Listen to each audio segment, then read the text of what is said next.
Easy हो। हाँ भैया। अभी 10-15 मिनट आप टेक ओवर करो, आप और नीलेश भाई।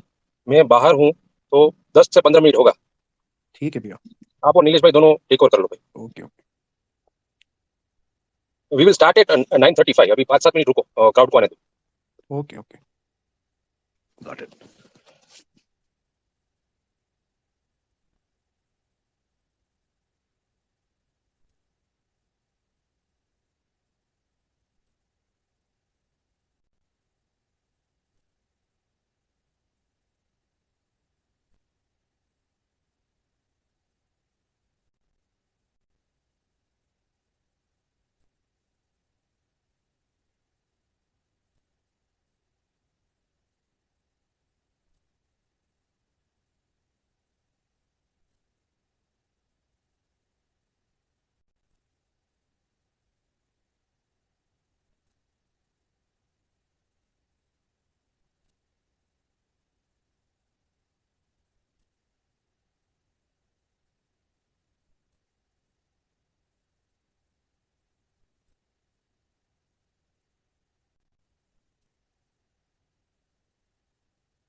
जीत भाई, ऋषिकेश जी आपको रिक्वेस्ट भेजी है। अंकित जी आपको भी भेजी है मैंने रिक्वेस्ट। हेलो। हेलो। हेलो, आवाज आ रही है ना? हाँ, आ रही हाँ आ आपकी रही है। आवाज आ रही है, आ रही है। अरे वो मैं एक्सेप्ट कर लिया था पर पता नहीं क्या होगा बीच में। तो भी पार्टी आर्टी में तो नहीं हो ना?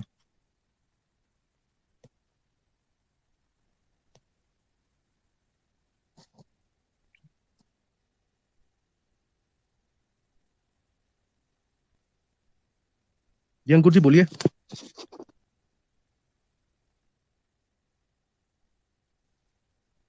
हाँ अंकुर भाई बोलो। अंकुर गर्ग जी बोलिए। ये उनका कनेक्शन नहीं है ठीक से।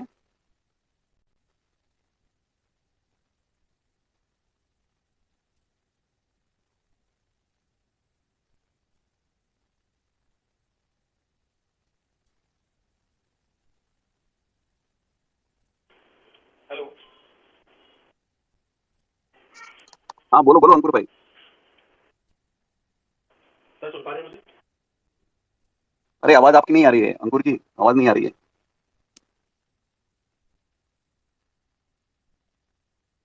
अंकित भाई, वेलकम अंकित भाई। गुड इवनिंग नीले जी। वो चार्ट देखा था आपने भेजा मैंने? ये मैं देखा नहीं है, एक सेकंड में देख आप लेता हूँ। ये में देखिएगा, क्रूड वाला और एस&पी का दोनों भेजा मैंने। और एक चीज कहनी थी, आज ये जो लोग गाली गलौज कर रहे हैं, यार मुझे समझ नहीं आता उनको क्या तकलीफ है। ये तरीका गलत है। अब हम भी तो बाय करेंगे ना, हमने जो शॉर्ट किया हम वो बाय करेंगे। अरे हम लोग लिक्विडिटी देते हैं शॉर्टर्स को, वो समझ ये नहीं रहे चीज हैं। समझ नहीं अरे रहे। जो लॉन्ग नहीं है, नहीं, उन लॉन्ग है उनको उनको तो प्रॉब्लम लिक्विडिटी है, हम देंगे ना हम शॉर्ट लोग। करते हैं तो हम भी तो आखिर में बाय करेंगे ना। हम्म। अब नहीं हम नहीं थोड़ा ठीक मुंह है चला वो। रहे हैं। अरे देखो मैं अंकित भाई संस्कार है, फैमिली संस्कार, वो भूल जाओ ना अभी यार। बराबर बोला नहीं नहीं, वो संदर्भ भाई ने अच्छा बराबर। नहीं लगता ना, किसी बड़े को बोले ना अच्छा नहीं लगता। अब हो सकता है नहीं, किसी की बड़ा हो या छोटा हो, देखो नहीं नहीं, वो बड़ा किसी हो या छोटा हो, ऐसे गलत शब्द तो यूज ही नहीं करने चाहिए। नहीं, वो किसी की आपको पेरेंटिंग उनको भी स्किल नहीं को नहीं करने कर चाहिए। सकते। हम अपने क्या है, जो हमारा पुण्य रहेगा वो जितना भी है वो भी हम लोग पिघल देंगे उसको। तो मतलब नहीं है उसका, ऐसे सब गलत ये सब बोलना, ये सब नहीं बोलना चाहिए मेरे हिसाब से।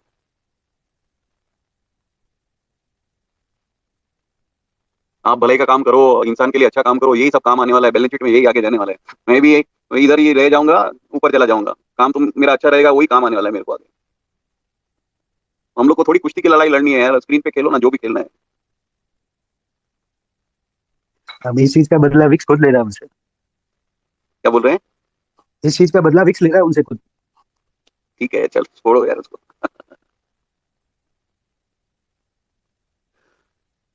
गुड शरद इवनिंग भाई भी सर। आ गए। Good evening sir. Good evening. आप चालू रखिए। नमस्ते सर। नमस्ते नमस्ते, आप चालू रखिए।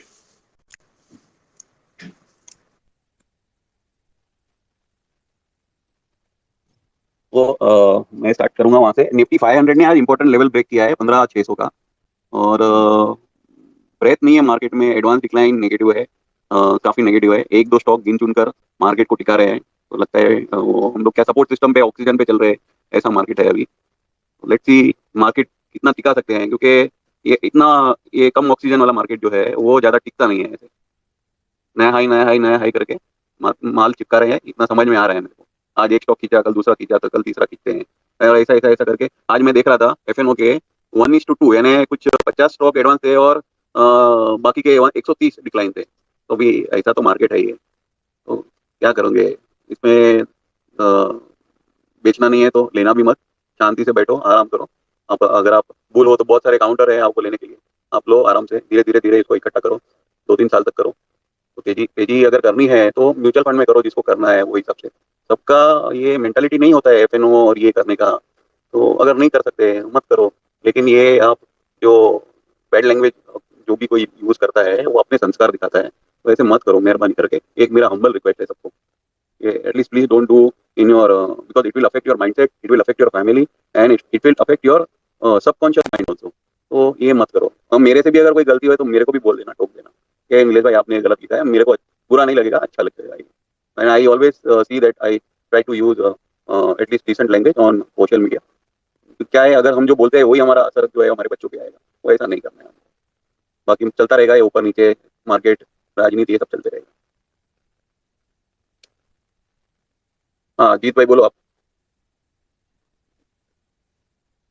जीत भाई बोलो आप। हाँ नमस्कार नमस्कार। मैं तो आज मार्केट में कोई भी नहीं दूंगा। मैं वो एक अभी ट्वीट पढ़ रहा था थोड़ी देर पहले, मतलब शाम को पढ़ा था मैंने, वो शरद भाई को किसी ने गंदा मतलब गाली लिखा था वो 12,000 वाले ट्वीट पे। तो मैं तो ओपनली बोल रहा हूँ भाई मेरे को लिखो जिसको लिखना है 12,000 के लिए, या मैं तो बोल रहा हूँ जीत भाई हो जाने दो ना, जीत भाई हो जाने दो, जीत भाई। अरे वो इतने बड़े जाने हैं, दो। 65 साल के हैं। नहीं यार, वो it will be dealt with other ways यार, This is छोड़ not दो ना। fair, यार। अभी हमको मार्केट का बात करना है। जीत हाँ जीत हाँ जीत, हाँ सर, लोग जितना चिढ़ेंगे ना हाँ सर, उतना मैं ज्यादा लिखूंगा, सर ठीक मैं, है ना? क्या फर्क पड़ता अरे सर आप है? नहीं वो छोड़, अरे सर सुनिए तो, मेरी बात तो 2 मिनट सुन लीजिए, थोड़ा सुन लीजिए। जो लोग नहीं जीत, हम्म। छोड़ो ना ये बात को प्लीज। अच्छा ठीक है सर। तो मैं तो यही कह रहा था सर ना कि मतलब जो भी लोग गाली वाली दे रहे हैं, कम से कम अपने पापा का एज देख लें। शरद सर उनके पापा की एज से कम नहीं होंगे, और उनको ऐसा लिखना ना, मतलब आप समझ लो अपने पापा को गाली दे रहे हो, अपने माँ बाप को गाली दे रहे हो, बस वही समझ के, और फिर अब सोच लो शरद सर को गाली दिया मतलब अपने माँ बाप को गाली दे रहे हो, उतने एज के हैं वो, तो बस वही सोच के गाली देना है तो दे लो, तुम्हारी मर्जी। अपने माँ बाप को भी घर पे गाली देते होगे तुम लोग, ऐसे ही तो होगा ना। ये आपके संस्कार हैं अपने माँ बाप को गाली देने के, तो ऐसे शरद सर आपके माँ बाप के बराबर है तो उनको गाली दो। अरे छोड़ो ना यार, चलो ना हाँ सर, और कुछ बात करो। और सर जिनके मार्केट जिनके पास काम धंधा नहीं है वो नकली हैंडल बना के ट्विटर पे ट्रोलिंग करके अपनी हाँ भड़ास बस बस बस वही बस, वही है ना, तो तो ये क्या है ना, समाज में नर भी है, मादा भी है और हिजड़े भी है। तो हिजड़े की ताली ठोक चालू है ना, तो उसके ऊपर अपना काम धंधा छोड़ के डिस्टर्ब नहीं होने का। हिजड़े के माँ बाप कौन है और हिजड़े की संतान कौन है आज तक किसी को मालूम नहीं। तो हिजड़ों के पीछे डिस्टर्ब होकर अपनी पसंद को खोटा मत करो, इग्नोर मारो, ब्लॉक करो। सही बोले नहीं नहीं, सुनील, बात है। जिस दिन कोई मर्द का बच्चा अपने हैंडल से आएगा ना, तो उसके साथ फिर मुकाबला करेंगे और उसको समझाएंगे कि मर्द कौन है। ये सब हिजड़े की औलाद है साले। सही ये सही सुशील बोले। भाई, नाम मालूम है, सबकी सुशील भाई, आइडेंटिटी क्रैक्ड है। बर्दाश्त करते जा रहे, जिस दिन पाप का घड़ा फूटेगा, 1-2 इसमें से उठ के अंदर हो जाएंगे। इनको इग्नोर करो, ये ट्विटर की नहीं गंदगी नहीं करता रहे लोग। सुशील भाई, समझो आप गाली दो, समर देवे, कोई भी देवे, आई कैन अंडरस्टैंड, पर तुम वो 0 फॉलोवर के साथ में अभी ट्विटर हैंडल बनाया और अभी गाली देते हो। अरे आओ ना, बाप का माल है तो। अरे भाई साहब, जैसे चांदनी चौक में कुछ लाले लोग होते हैं ना, जिनकी दुकान पे खाली मक्खी भिनभिनाती होती है और पुराना माल पड़ा है, कोई ग्राहक ही नहीं है, वो बैडमिंटन का रैकेट लेके उसमें बैटरी कनेक्ट करके साथ में, साला वो मस्कीटो किलर भी खरीदने का पैसा नहीं है, बच्चे का पुराना बैडमिंटन लेकर उसमें बैटरी लगा के इलेक्ट्रिक का तार लगा के मच्छर मारने की कोशिश कर रहे हैं। तो ये सब आदमी लोग दिन भर बैठ के 50-50 नकली हैंडल बनाते हैं, खुद के ट्वीट्स को एडमायर करते हैं, और इनको पता नहीं है कि इनके बाप लोग किस लेवल पे इनकी फोरेंसिक निकाल सकते हैं।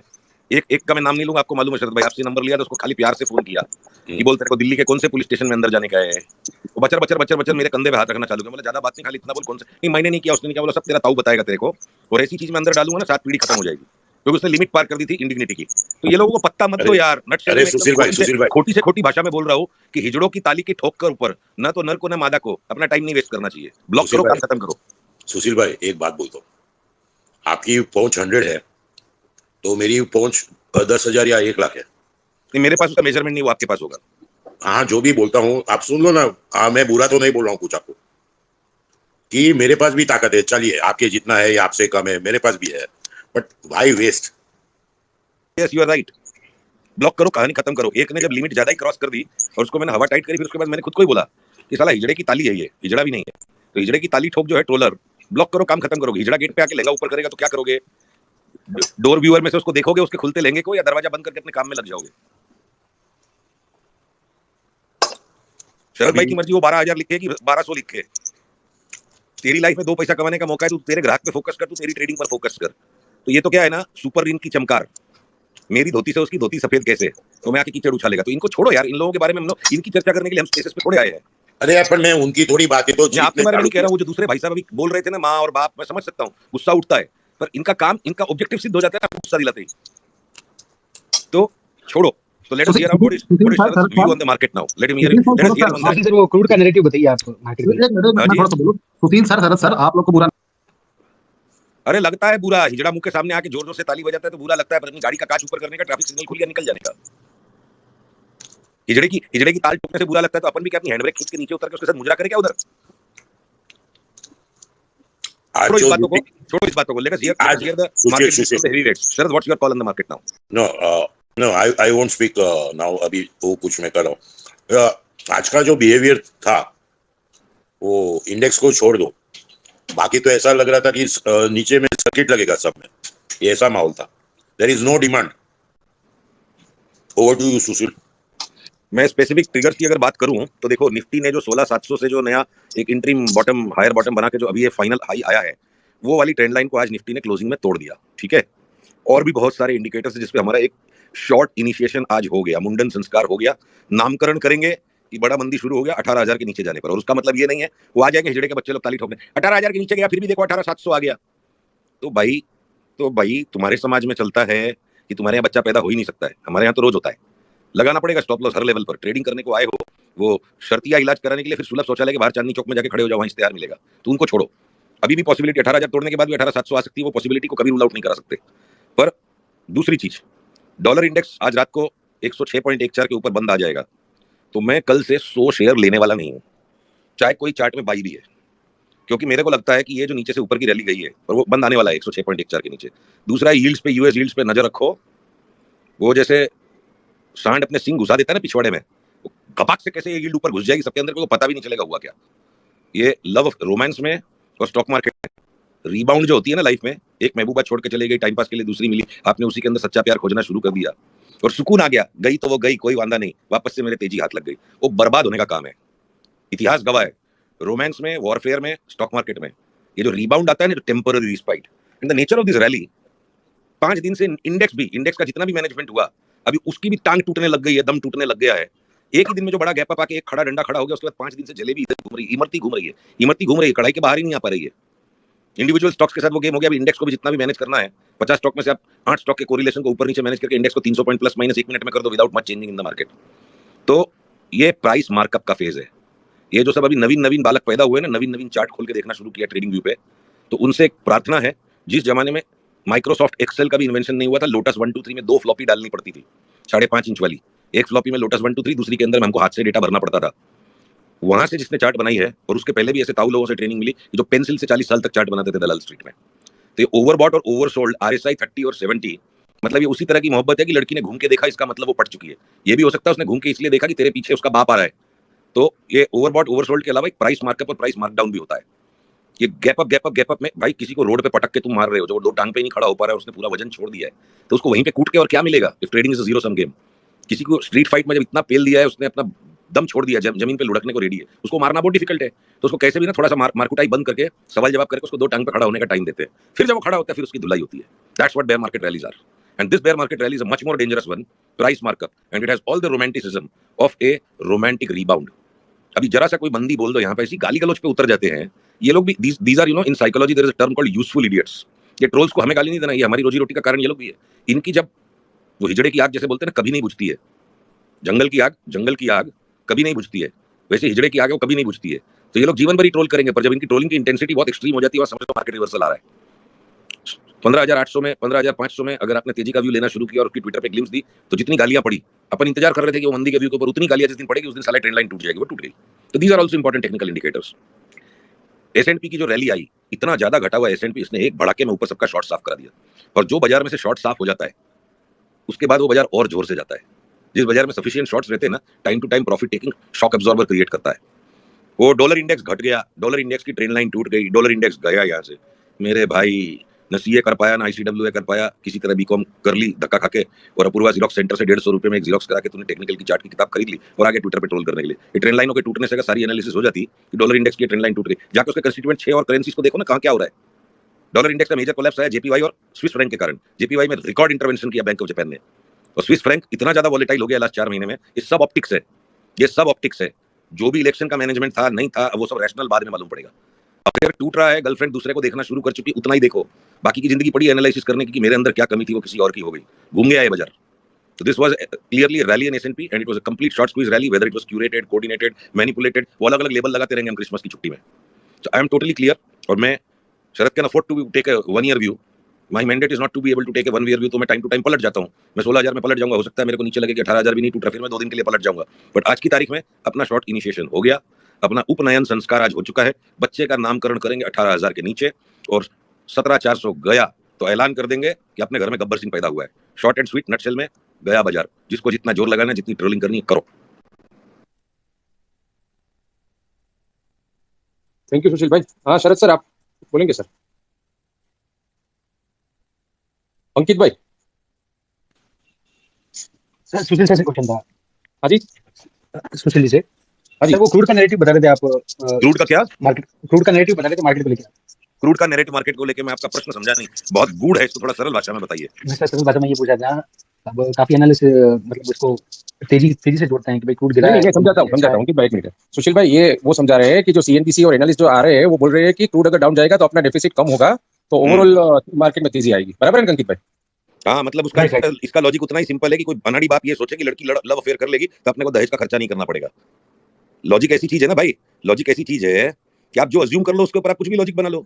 आपको आपके नाई ने बोल दिया, आपका ऐसा हेयर स्टाइल कर दिया है कि तू अभी अमिताभ बच्चन के लड़के के जैसा दिखता है, और मोहल्ले के अंदर में कोई लड़की ऐश्वर्या राय जैसी दिखती है, उसको जाके बोले कि चल मेरा बाप अमिताभ, अब तू भी शादी कर ले, फिर क्या होगा? ये सब लॉजिक जो है ना नॉनसेंस है, without any study of logic in life. Logic is a formal subject, somebody wants to study, और उस पूरी लॉजिक के शास्त्र का मैं आपको निचोड़ दे देता हूं।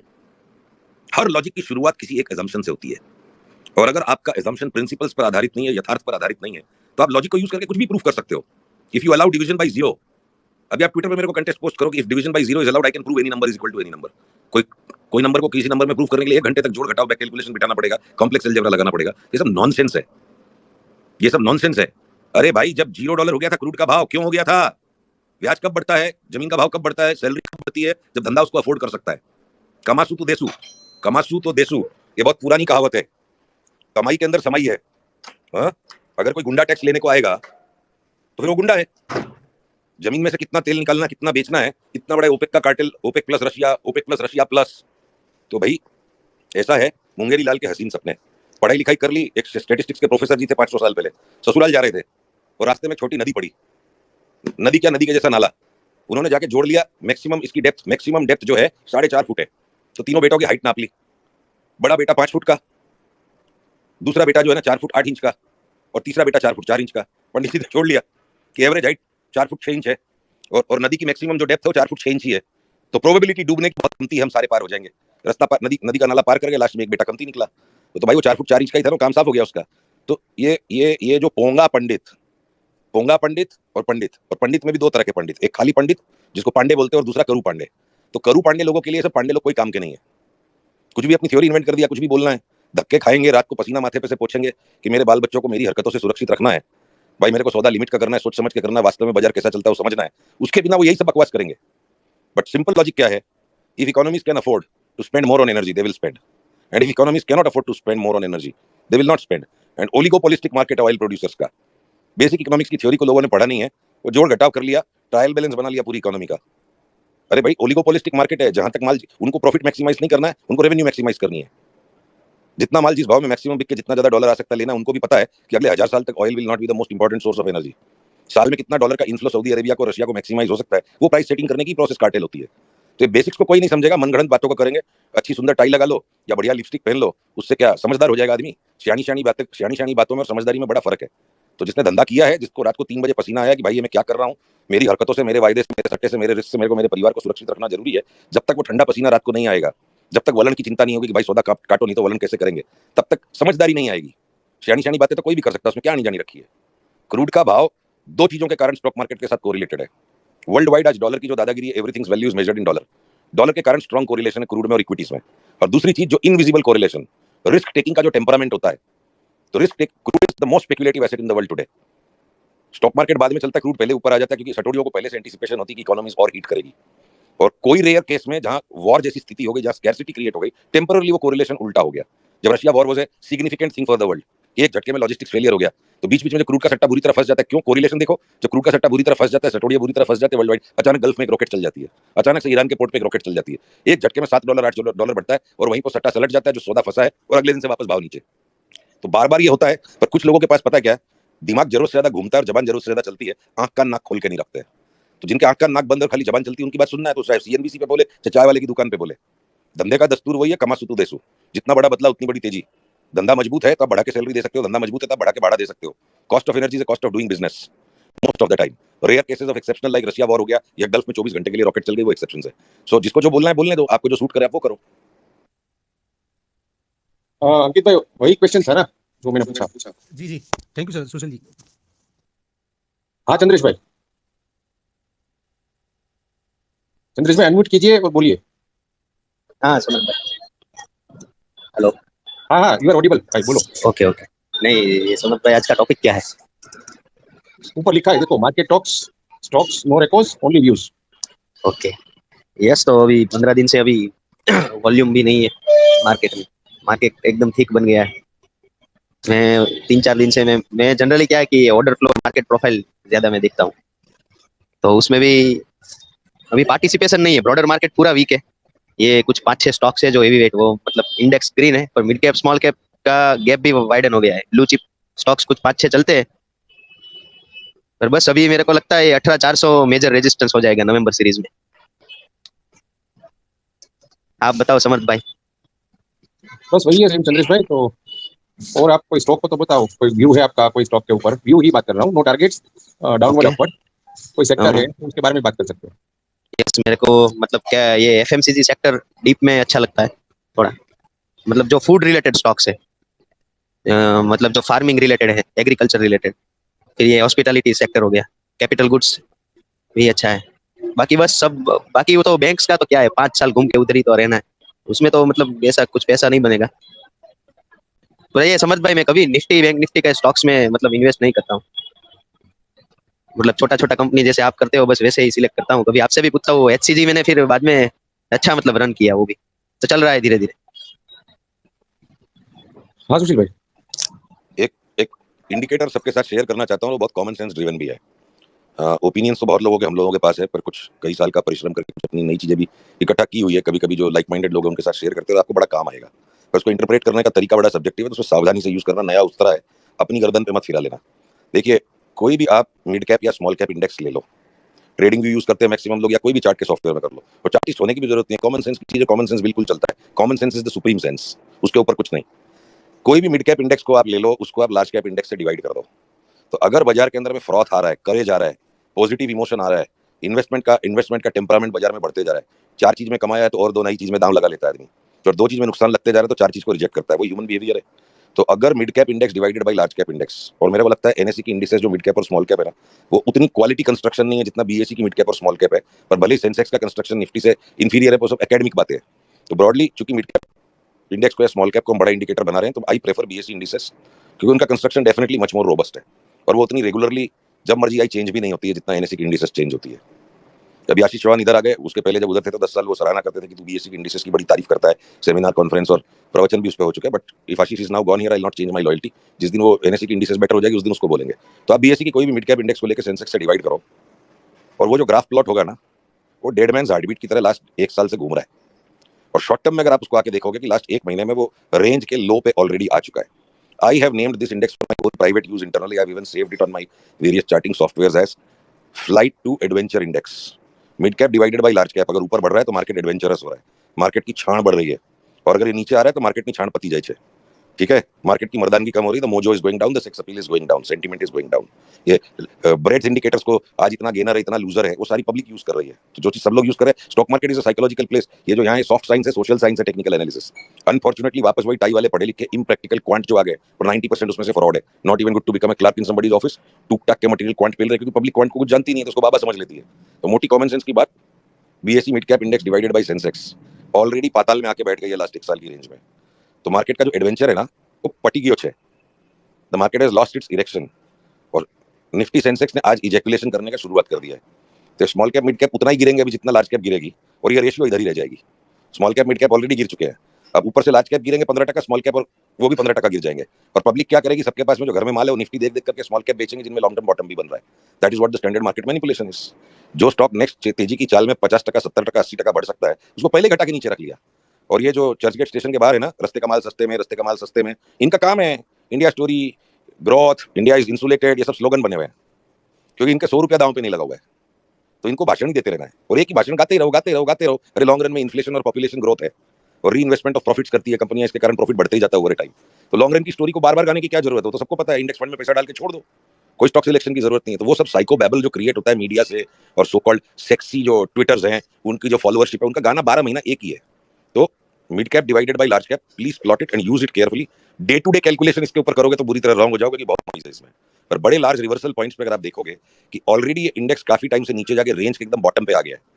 जो भी रेंज इंडेक्स का रेशियो का फ्लाइट टू एडवेंचर इंडेक्स, उल्टा कैलकुलेशन करोगे large cap by small cap, तो you can name it as a flight to safety indicator. तो flight to safety indicator is at the peak of the range. 20 top large cap stocks बढ़ते गए, फिर last में 10 बढ़ते गए, last में 5 बढ़ रहे हैं, बिल्कुल स्ट्रेंथ नैरो आउट होते जा रहा है। तो flight to adventure index is at the top end of the range. और ये एडवेंचर कहीं जाकर के क्या स्ट्रेटोस्फीयर के ऊपर जाएगा क्या? कोई एरोप्लेन, रॉकेट नहीं है भाई, एरोप्लेन ही है, एटमॉस्फेयर के बाहर नहीं जा सकता है। वो एटमॉस्फेरिक लिमिट आ गई है फ्लाइट टू एडवेंचर की। और आज अगर ये ट्रेंड लाइन टूट गई तो मतलब अपने लिए डबल कंफर्मेशन है। पूरा बाकी का बाजार भीतर से पोकल कर दिया गया, वॉल्यूम ड्राई, सब कुछ ड्राई। वॉलेटिलिटी का कैलकुलेशन ही कंप्लीटली रॉन्ग है। Standard deviation equal to volatility is hogwash, nonsense. But in the absence of anything else, चलो ये यूज करते हैं। वॉलेटिलिटी जो है ना इस वक्त स्क्रीन पे वायलेंस है। मूत क्या उतनी देर के अंदर में इतना पैसा लग सकता है कि आप जोड़ नहीं सकते हो। तो ये सारे इंडिकेटर्स है।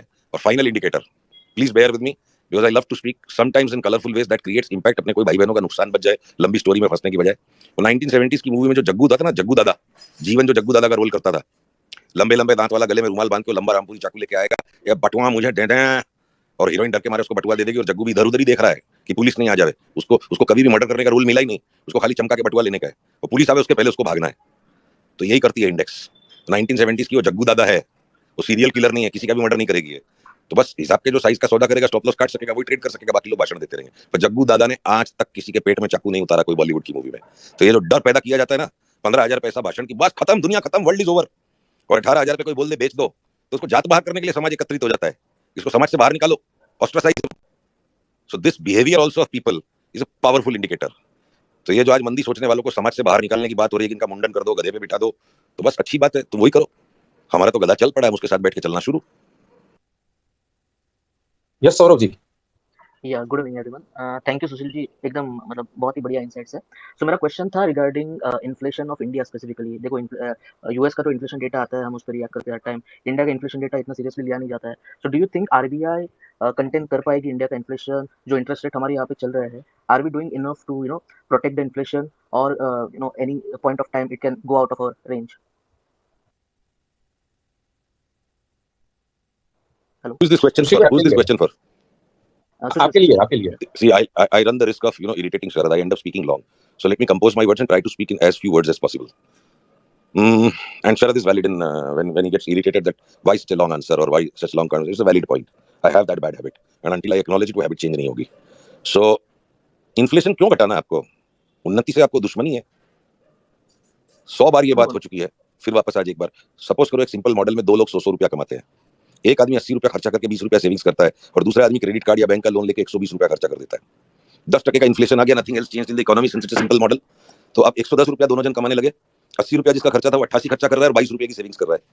और जिसका 120 खर्चा था वो 132 रुपये का खर्चा कर रहा है। कमा रहा है 110 और 132 खर्चा कर रहा है, उसका डेफिसिट 22 रुपया बढ़ गया।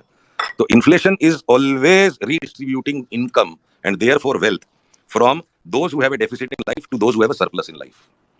धनी कौन होता है? जिसके पास सरप्लस होता है। इन्वेस्टर बनने का अधिकार और काबिलियत किसके अंदर होती है? जो अपनी कमाई से अपने खर्चे को कम रखता है। तो अगर आप इन्वेस्टर कैटेगरी के हो, अगर आप कैपिटलिस्ट हो, अगर आप धंधोड़ी हो, क्रेडिट कार्ड के डेट पे आईफोन खरीद के अपनी गर्लफ्रेंड को देने वालों की फौज में नहीं शामिल हो, तो इन्फ्लेशन इज गुड। बट अति किसी भी चीज की खराब होती है। हद से ज्यादा इन्फ्लेशन, और वो भी एक फिर कितनी हद सही है, इन्फ्लेशन की कितनी हद इकोनॉमी के लिए हेल्दी है। अरे भाई साहब, जहां पे आबादी बढ़ती जा रही है और कंटिन्यूअस मनी सप्लाई बढ़ती जा रही है, अगर उस तरह के माहौल में इन्फ्लेशन नहीं आए तो इसका मतलब आदमी बीमार है, खाना नहीं खा रहा है, जिसको भूख नहीं लग रही है वो बीमार है, उसको डॉक्टर के पास जाना चाहिए। तो फिर कितनी भूख और कितना इन्फ्लेशन उचित है? ये कितना जो है ना, ये रॉन्ग है। एक्सपेक्टेड एंटिसिपेटेड इन्फ्लेशन, ये खाली इन्फ्लेशन नहीं, इकोनॉमिक्स के जितने भी वेरिएबल्स है उनके पीछे साइकोलॉजी है जिसको लोग मिस करते हैं, पंडित लोग भी मिस करते हैं।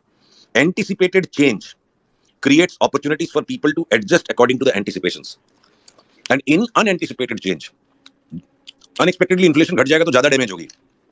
शुगर बढ़ जाएगी सिस्टम में तो थोड़ा थोड़ा हल्का चक्कर आएगा या लेजीनेस हो जाएगी, और शुगर 50 के नीचे चला जाएगा तो कोमा हो जाएगी। That is the design of universe. तो इन्फ्लेशन को आरबीआई घटाएगी क्या? तो भाई इन्फ्लेशन को घटाते घटाते नेगेटिव पे ले चलते हैं, प्राइसेस का डीग्रोथ चालू कर दो, रिसेशन हो जाएगा ना। तो रिसेशन अच्छा है कि इन्फ्लेशन अच्छा है? एक्सपेक्टेड एंटिसिपेटेड हाई इन्फ्लेशन भी रहेगा, एक्सपेक्टेड है तो आप गोल्ड में तेजी करके कमा लोगे। तो या तो संसार की मनी सप्लाई का ग्रोथ बंद कराओ, और अगर ये नेता के बच्चे बाकी जागीर है फ्यूचर जनरेशंस बेशर्मों की तरह बेलिमिट पैसा छपते जा रहा है और उसके बाद इन्फ्लेशन भी नहीं आएगा, तो भाई कौन से यूटोपिया में हम जी रहे हैं? इन्फ्लेशन नहीं आएगा तो इन्वेस्टमेंट करके क्या करना है? फिर मंजीरा बजाते हैं, ढोल बजाते हैं, चलो जंगल में। So inflation is not the goal of policy, cannot be reduction of inflation. Inflationary expectations का मैनेज करना and try to move things within the expected range of the inflation that जिसके एक्सपेक्टेशंस बिल्ड हो सकते हैं। Inflationary expectations को shape देना and utilize policy और tinker with policy to try to keep inflation within the range of anticipations. इसीलिए तो बार बार meeting करनी पड़ती है, बार बार अनाउंसमेंट्स करते हैं। घटाना ही है तो बस ऐलान कर दो, सरकार ने ऐलान किया आज से भाव घटाओ नहीं तो शटर गिराओ। That's not how things are. Okay okay, thank you sir, thank you sir. Yeah, DGRS.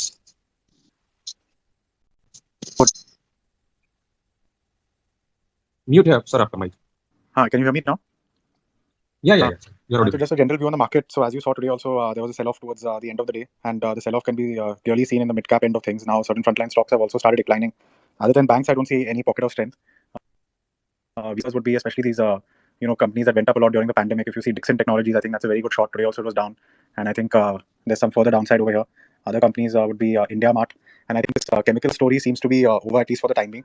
Most of them posted extremely bad results. You saw the results of Deepak Nitrite, RP Industries, and also margins are heavily impacted in this space with the rising crude and cost of distribution and everything. So I think whatever these fund managers had the story China plus one, Europe plus one, maybe in the long run it may work out also, but at least for the short time, I think there's a lot of pressure on the downside in these companies. Meanwhile, I think banks will continue to outperform the general index. So that's still a pocket of strength. But as Sharat always says, it's better to keep a hedge in such a market where close to all-time highs. So it's a volatile time. So let's see whether this outperformance by banks continues. But certainly these chemical stocks I think are good to look at for a short. So yeah, those are my views. One question I had was this Fed meeting which is upcoming. So now the consensus seems to be 50 basis point hike. They may also do 75. So if anyone can throw light on what they're expecting, because right now federal funds rate seems to be indicating 50. So if anyone has any views on that, I would appreciate. DGRS, don't you think so? This bank space is overcrowded right now. Everybody is talking about banks and banks. हाँ, overcrowded तो है, but I think it can still be a relative outperformer, but I think it is overextended in certain banks. तो देखते हैं अभी क्या होता है.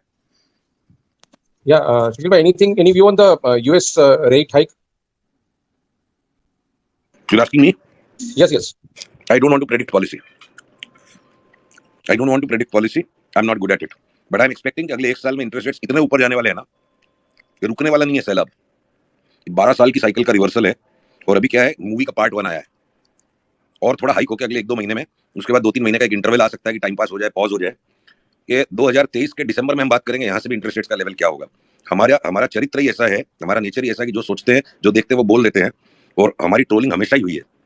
2020 के एंड में से हमने शुरू कर दिया था कि भैया 2021 में सावधानी रखो, इंटरेस्ट रेट्स का 12-13 साल का बॉटम साइकिल हो रहा है। It was ahead of the times, और अहेड ऑफ द टाइम्स सोचने वाला गाली खाएगा ही, और गाली खाने की इतनी आदत पड़ चुकी है, मैंने गाली को इग्नोर करने की इतनी आदत पड़ चुकी है कि फर्क नहीं पड़ता है। तो I have a very strong view on interest rates globally, and this scorching rise 0.4 से अगर 10% 10 ईयर यील्ड जो है 4% तक आ गई, 10 बैगर हो गया यील्ड का, तो एक झटके में 2 वीक के अंदर में वो 4.2 वाला घट के 3.7 तक भी आ गया, तो हो सकता है कि करेक्शन ऑलरेडी हो चुका है। ये नेक्स्ट वीक में 4.5 हो जाएगा, या उसके बाद वाले वीक में तो मुझे आश्चर्य नहीं है, बट महीने 2 महीने ये 4.5 पौने 4 की रेंज में घूम घाम करके आई थिंक अगले 1 साल का व्यू लेंगे। व्हाट इवेंट्स विल कम, जो पोलैंड में मिसाइल मिस्टेक थी, स्ट्रेटेजी थी, ये पूरे वर्ल्ड के लिए क्या गेम चालू है, दैट इज बियॉन्ड माई पे ग्रेड। मेरे को चार्ट समझता है, या मैं चार्ट के अंदर में इतना समझता हूँ कि मैं कब रॉन्ग हो गया और कब मेरे को निकल के भागना है। तो I don't want to predict policy. Policy is also run by human beings, उनको भी पसीना आता है, चाहे उनकी कुर्सी के नीचे फेड का लेदर है और मेरी कुर्सी के नीचे मेरा अपना लेदर है। मैं मेरी कुर्सी पे अपना लेदर रख के बैठता हूँ, गॉड गिवन लेदर। फेड वालों को अलग स्पेशल लेदर मिला हुआ है। पैसा सबके लिए प्यारा है, थ्योरी ऑफ रिफ्लेक्सिविटी बहुत प्यारा शब्द दे दिया जॉर्ज सोरोस ने। गाउटी भाषा में बात करो तो क्रिकेट के मैच का आउटकम बुक ही डिसाइड करता है। तो पॉलिसी कौन डिसाइड करता है? मार्केट ही डिसाइड करता है। क्यों करता है? उसका आंसर क्लियर है, पसीना सबको आता है, पैसे की भूख सबको है। I don't want to predict policy in this charge of atmosphere for sure. And when I look at price behaviour in my trend analysis, मेरे को लगता है कि इंटरेस्ट रेट का जो हाल होने वाला है ना 2023 तक, वो अकल्पनीय है। अरे सुशील भाई बोल देना कुछ, क्या लगता है? ठीक है तू प्रेडिक्ट नहीं करता है, बोल देना भाई, क्या होगा फिर? 0.5 is definitely a given, and I'm mentally ready that Fed might again shock. Okay, yeah, that's it. Fed can shock, it cannot surprise. It has set the expectations lower. Fed ने एक्सपेक्टेशन सेट कर दिया 0.5 का. क्यों expectation set किया है? Expectations को meet करने के लिए एक्सपेक्टेशन सेट नहीं किया, पूरी बदमाशी चालू है. But then again, I may get labeled as a persecution complex person who is persecuted, तो इसलिए मैं ज्यादा डिटेल में नहीं जाना चाहता. पॉलिटिक्स और पॉलिसी को प्रेडिक्ट करना पब्लिकली या प्राइवेटली झंझट का ही काम है, इसमें सुख शांति नहीं है. DGRS, when is the Fed meeting? So I think it's first week of December. December first week. Okay. और RBI का? RBI no. वो भी फर्स्ट वीक है. आरबीआई ने तो शुद्ध शिलाजीत खाया हिमालयन. पता नहीं कहां से वो जादू के नंबर्स निकालते रहते हैं. ऋषि मुनियों के पास जो शिलाजीत है वो इनके पास है. RBI was released that the inflation has gone down. So let's see what they do. घंटे का इन्फ्लेशन गोइंग डाउन. हल्दीराम भुजिया वाला का भुजिया का पैकेट 20% बढ़ गया यार. साला भुजिया 20% महंगा हो गया. भुजिया किसको बोलते हैं? स्कूल डेज में याद है ना, दोस्तों को गाली देते थे तो बोलते जा भुजिया खा. भुजिया 20% कॉस्टली हो गया. ये सब इंडेक्सेस जो है ना वर्ल्ड वाइड, ये अफीम है. मार्केट के अंदर भिंडी भी जो है ना, भिंडी वो भी साला 100 रुपए किलो की है नवंबर के महीने में. सुशील भाई, इन्फ्लेशन कम हो गया. हेलो सुशील भाई, आप खाना खाओ, आप म्यूट हो जाओ. Yes, time to be muted. Thanks for the reminder. Yes. Yeah, DGRS. Anything else? No, sir, that's all, sir. I'm just seeing weakness, especially in these chemical names. Dixon also is a very good short at this level. AU Small Finance Bank, just to name a few. So, this is my thoughts. If anyone has any views on these stocks, also, I would love to hear. Yeah. No. Yeah, Dixon is a sell. Dixon is a sell. DGRS. On my radar, it is Bandhan Bank, NMDC, and a few IT counters. सही है, especially mid cap. Yeah, ऋषि भाई, you have any view on Dixon? नहीं sir, Dixon तो कल अपन बात किए थे. Dixon अपना डाउनसाइड टारगेट है 4185 तक और 3800 तक आ सकता है. अभी वो क्लियर ब्रेकडाउन है आज. कल तो एंटिसिपेट कर रहे थे कि ब्रेकडाउन होने का चांस है, बट आज क्लियर ब्रेकडाउन है. और 4185 थी और 3800 तक देखते हैं, पहले फिर देखेंगे.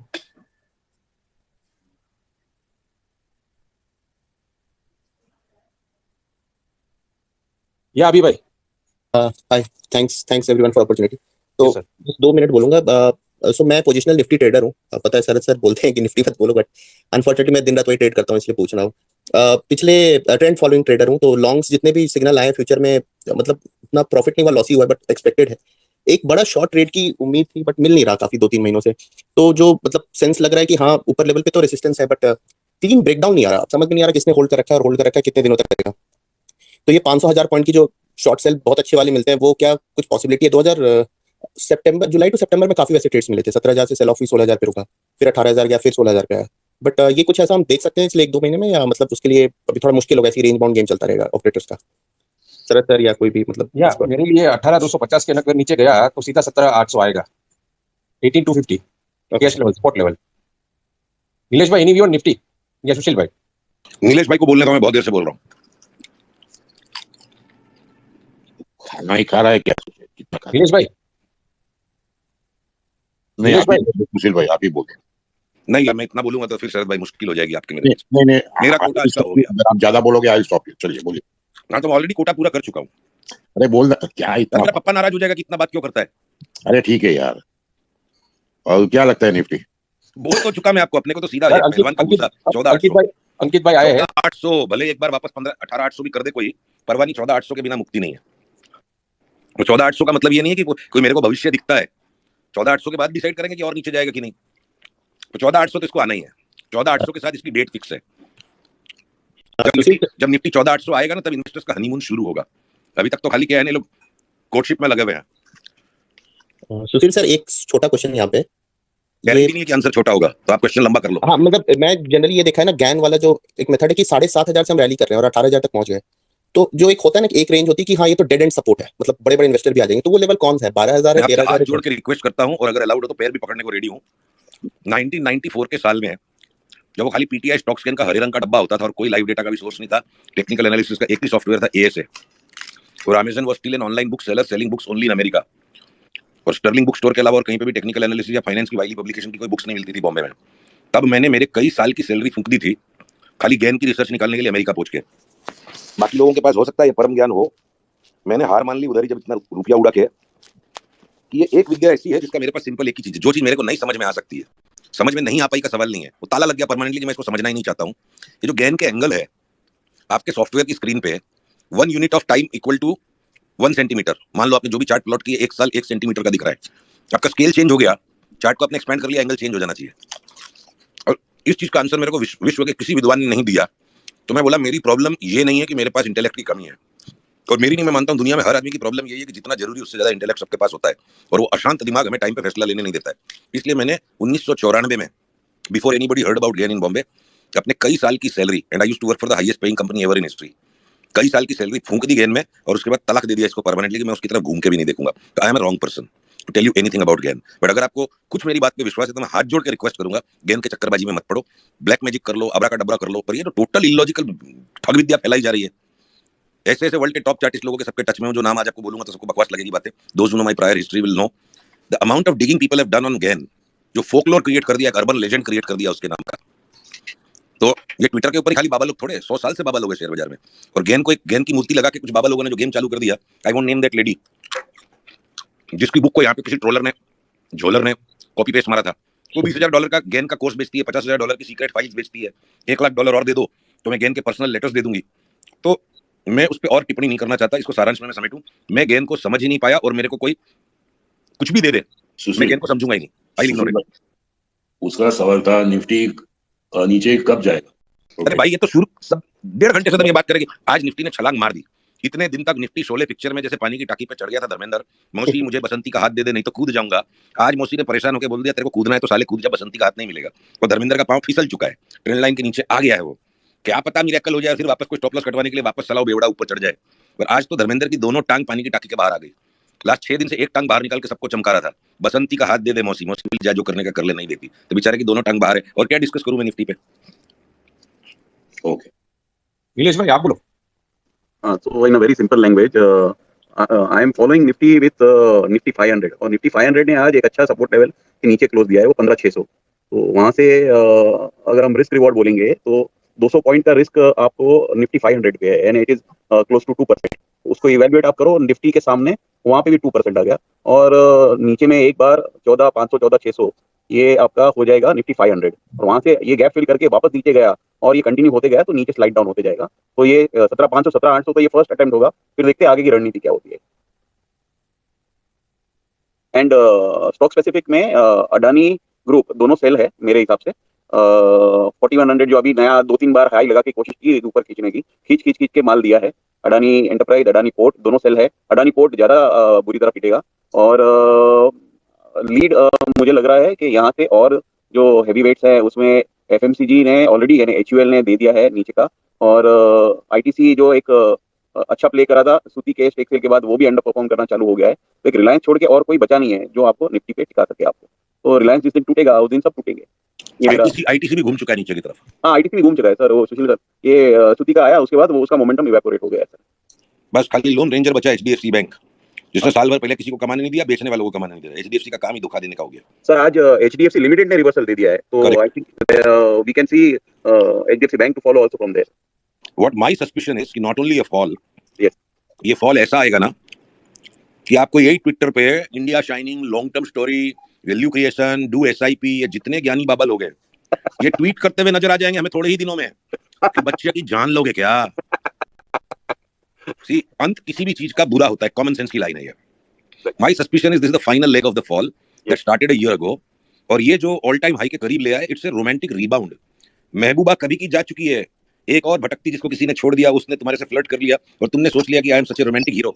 ये बड़े धोखे में पब्लिक फंसी है, बुरी तरह घुसेगा यहाँ से। It will fall very fast and it will fall in a vicious way. 14,800 की निफ्टी का लेवल अलग, और एक और अडानी पे बात। ये अडानी को इतने साल तक इंडेक्स के बाहर रख के चने के झाड़ पे चढ़ाया, और इसको इंडेक्स में लाया इसीलिए है कि इंडेक्स को बुरी तरह से दुखी कर सके अडानी भाई। इंडेक्स की चूड़ियां तुड़वाने के लिए इसको लाया यहाँ पे।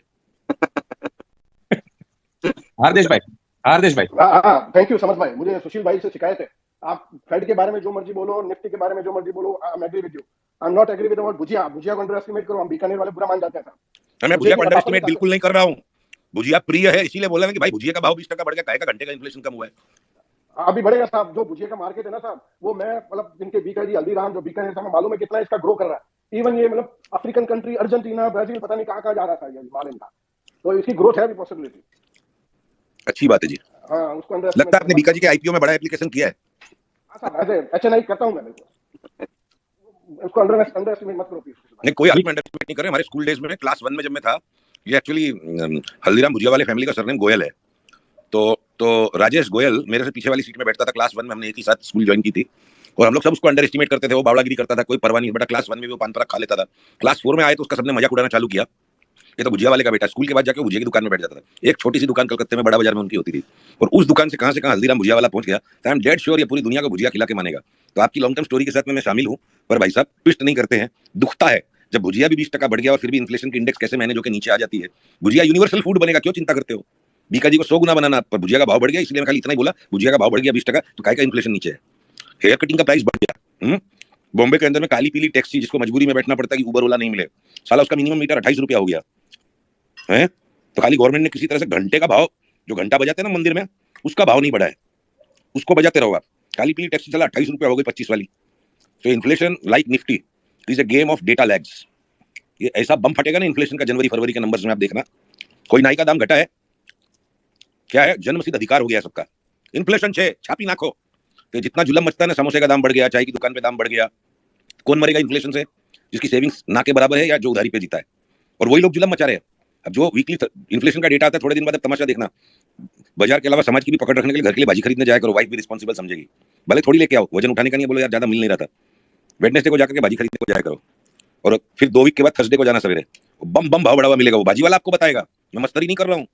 मेरे को हमारे एरिया के भाजी वाले ने विद्या दी कि वीकली शॉपिंग सब्जी की सर वेडनेसडे को खत्म कर लिया करो। क्यों? तो सर थर्सडे को इन्फ्लेशन का डेटा आता है ना, सब लोग रात को 9 बजे नक्की कर लेते सवेरे क्या भाव खोलने का। तो खाली सट्टा आपको हमको आता है क्या? ये इन्फ्लेशन का कीड़ा इतना जबरदस्त काटेगा ना सबको अंदर से, जबरदस्ती का मार्कअप होने वाला है प्राइसेस में। सारे रेस्टोरेंट्स के अंदर में 20% दाम बढ़ गया, 25% दाम बढ़ गया, फाइन डाइनिंग में जाओ 35% बढ़ गया। क्या करेंगे साहब? इन्फ्लेशन इतना है। तो inflation is a social Tamasha going on, और तमाशे का भी तो फेस शुरू हुआ है। ये इंडेक्स जो भी इन्फ्लेशन की मैनेज हो रही है, ये बम की तरफ फट जाएगा आगे चल के, एंड विच इज गुड। सब लोग कमाओ, जिसकी ताकत है साला माल दाम बढ़ा के बेचने की बेचो। क्या प्रॉब्लम है? सुशील भाई, हाँ अंकित भाई, आप इंडेक्स का थोड़ा व्यू दीजिए ना अंकित भाई। वो नीलेश भाई ने बोला गैप तो इंडेक्स में सोशल जी मुझे शायद क्लियर कर सकते हैं। गैप नहीं, आपने गेन बोला था ना, गेन। नहीं, वो गैप का भी बताया था नीलेश जी ने। गैप तो 16,200 तक है निफ्टी में। अब यदि बढ़ने जाए तो 16,200 तक तो निफ्टी वन शॉट गैप कर सकता है। लेकिन पॉसिबिलिटी ये है कि रिलायंस क्या करता है, मेनली 17,800 से यदि रिवर्सल देता है, जैसे आपने कहा 18,800, तो वो रिलायंस भी उसमें कोई कुछ उम्मीद कर दे, ऐसा बढ़ता है। ये है मामला। अब वो कहीं रिलायंस अभी 2900 2800 माने ना चला जाए, ये सब जो है पॉसिबल रिलायंस के ऊपर है। नेक्स्ट शरद भाई can throw more light on this. नए रिलायंस पे डिपेंडेंट है, नए किसी और चीज पे डिपेंडेंट है। पब्लिक शानी हो गई और पब्लिक ने माल झाड़ दिया फटाफट, तो इंडेक्स एक और नया हाई दिखाएगी। और ये पब्लिक अगर राष्ट्रभक्ति के गीत गाती रहेगी, to be a bull is to be a patriot, तो हो गया जो टॉप होना था। अगर ये ट्विटर के ऊपर में गाना चालू रहेगा ना, माँ तुझे सलाम, जान दे दूंगा शेयर नहीं बेचूंगा, ये जो गाना चालू है ना ट्विटर पे, ये चलता रहेगा तो बाजार घटते रहेगा। उसमें कभी रिलायंस, कभी आईसीआईसीआई, किसी का भी नंबर, वो रोज के जो इंस्टीट्यूशनल ऑर्डर आते हैं, कोई आइटम में एक साथ सवेरे पहले ओपनिंग के पहले 50 लाख शेयर बेचने का ऑर्डर है, तो दूसरी 2 चीज को ऊपर कर लेंगे, क्योंकि इंडेक्स का कॉल पुट मैनेज करना है। तो इंडिविजुअल चार्ट्स को भी ज्यादा तवज्जो मत दो। किसी चाल की शुरुआत में नमक के जितना सौदा करो, और नमक का स्वाद आ जाए तो उसके बाद कटोरे में दाल परोसो, और अगर और स्वाद आ जाए तो फिर घी का लोटा पेल लो उसमें। सौदा टुकड़े टुकड़े में बनाना पड़ेगा और स्टॉप लॉस रखना पड़ेगा। व्यू चेंज हो गया 1 मिनट में, क्या फर्क पड़ता है? हाँ हरदेश जी, आपको कुछ पूछना है और? नहीं, समझ भाई, मैं ठीक हूँ, बिल्कुल, thank you. I think I noticed a new speaker, Akanksha. She is a journalist and she has unmuted her mic for a long time. So maybe courtesy requires that somebody who's unmuted her mic, we yield space to her. Go ahead, Akanksha. We'd like to hear you. And I hope Samarth, you don't mind I jumping in to assist you as a host. नहीं, Akanksha has become a listener, I think. I have No, again she's visible as a speaker to me. Anyways, maybe she's gone to listeners. Yeah. Maybe she found us too animated and she did not find a toehold to hold a polite civil conversation, but that's how traders are. Sorry, Akanksha. You can still ask for the mic and I'm sure we can always listen to a fresh new perspective from you. She's back. So okay, go ahead, Akanksha. Yeah.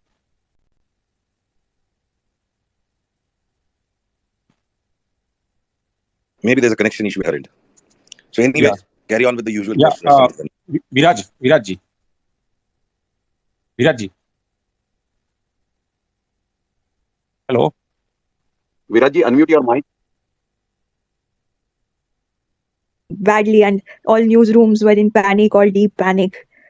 What are these new economy shares doing? I mean, it was pretty well known. The share has lost almost 70% of its value in the past year. But there was a lot of panic suddenly ki ab kya kare, because it was hyped so much in the beginning. So I just want to understand, you're all experts here. What do you have to say about all these new economy shares, be it Paytm or be it Nykaa, Zomato, all of those? And I also want to understand how is it that Ease My Trip, which was also they also had an IPO last year, that is doing relatively better than these shares, and you don't hear about EaseMyTrip as often as you hear about the other shares. So I just wanted to understand that.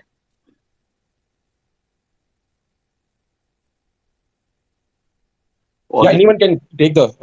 So all Yes, these new economy shares, they were relatively overpriced, और it was just like 2008 में Reliance power आया था, वैसे ही Paytm आया था, और उसका lagging effect ये चालू ही रहेगा. ये जो सॉफ्ट बैंक वाले हैं वो थोड़ा थोड़ा थोड़ा करके माल हल्का करते जाएंगे. My personal observation is 90% of the IPOs which are listed become only in the euphoric market, and उसका जो दाम ऊपर से 90% गिर जाता है. This is my personal observation. What ever is the high posted on Paytm, उसका 90% के वैल्यू नीचे के वैल्यू पे वो मिलेगा. तो DLF में भी ऐसा ही हुआ था. और इनके दाम कई साल तक लौटने की कोई चांस नहीं होती है. इलियट वेव के हिसाब से वेव 3 के टॉप पे आता है IPO. बिल्कुल सर. सर बट EaseMyTrip भी लास्ट ईयर ही उसका IPO लॉन्च हुआ था, वो इन सबसे रिलेटिवली कैसे बेटर परफॉर्म कर रहा है? उसका ज्यादा न्यूज भी नहीं आता है ऐसा, मतलब उनका क्या बिजनेस मॉडल बेहतर है, क्या है उसमें से? Yeah, their business model is good and they make money. That's the only difference. And EaseMyTrip is comparatively very less value. It's not like Paytm and Zomato and Nykaa. Nykaa is valued at around 50,000 crores. It's a lot of bullshit. Ultimately, it will go down to a market cap of 2,000 crores or maybe lesser than that. Zomato So, has a, yes, sir, what valuation you're saying is, it is correct also, because EaseMyTrip was bootstrapped till their IPO. And like sir said, Nilesh sir also said कि ये Sequoia, SoftBank, all these people invest money, तो उससे शायद value inflate हो जाता है. And this company was bootstrapped till IPO. yeah. And also another thing, Zomato. I might not agree with the price, whether it's up or down. That's a different story. But it has a business. Now, how to value, there is a difference of opinion.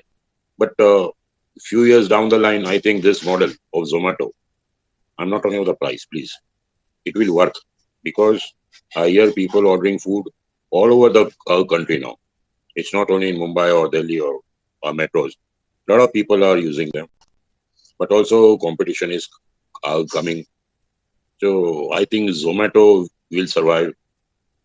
Paytm, I'm not very sure whether it will survive or not, because a lot of rules are against Paytm made by RBI. Not just to attack them, but there are rules. About Nykaa, absolutely no. It will touch less than 2,000 crores market cap, which is 50,000 now.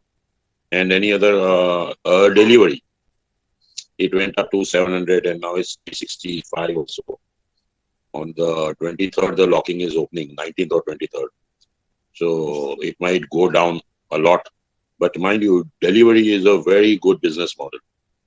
If you invest in delivery, now, I'm not saying you invest. If you were invested in delivery at a later date, the chances of you making money are very bright. It's better than some of the leading names, like the frontline names. So if you are invested in Bajaj Finance, वो थोड़ा बेच के आप delivery लेना 23-24 के बाद में वो पैसा मिलेगा. And what else, Akanksha? Which issues I can't remember much. You can help me out. I'll throw light. Yes, sir, I'm understanding what you're saying. Ki many of these startups, they focus more on profit. I mean, on capturing market via VC money. And now they are struggling because it's not a sustainable model now that VC money is not coming in. So, yes, sir, business model has to be good. You're right. From day one, it wasn't good. Now, for example, Zomato. Okay. At this price, I won't buy. At some price, I will buy. And after a year or two, if it is 110, 120 also, I will buy. Because their business model is solid. Whereas in Nykaa, they started off as lipstick and powder and all that, female stuff. Then they went into dresses. Now, yesterday I read about a hairstylist and beard grooming. And somebody told me they will be in vegetables also. So they don't have a business model. They have a market cap, but they don't have a business. So such companies, there would be many. So even Paytm is very scattered. Like they'll do No, I lending told you, also. no, Paytm, RBI rules के हिसाब से तो ये बंद हो जाना चाहिए. Anyway, I'm not much of an expert. Paytm is useless. See, for SoftBank, if they sell stock worth $250 million, it would have costed them nothing more than $1 or $2 million. Please, now also. And people who are buying, you are buying at 250 million, 5% stake. It's a lot of nonsense, yeah. Lot of nonsense. Good shares, nobody will buy because nobody talks about it. That is the problem. And Akanksha, what was the buzz in the dealing room today? What, sir? Sorry, I couldn't hear, sir. What was the buzz in the dealing room? Sir, everybody was like many people, had recommended this share, and many experts also when it came out. All these influencers. I think even Rachna Rana Day had said that you should buy this Paytm and all of that. Now all of them are backing out. Now all of them have become silent. And many people, if you see people probably who are young, they listen to these people. They won't try to understand how business works. You have to see the business model of the company. Are they profitable? Are they not?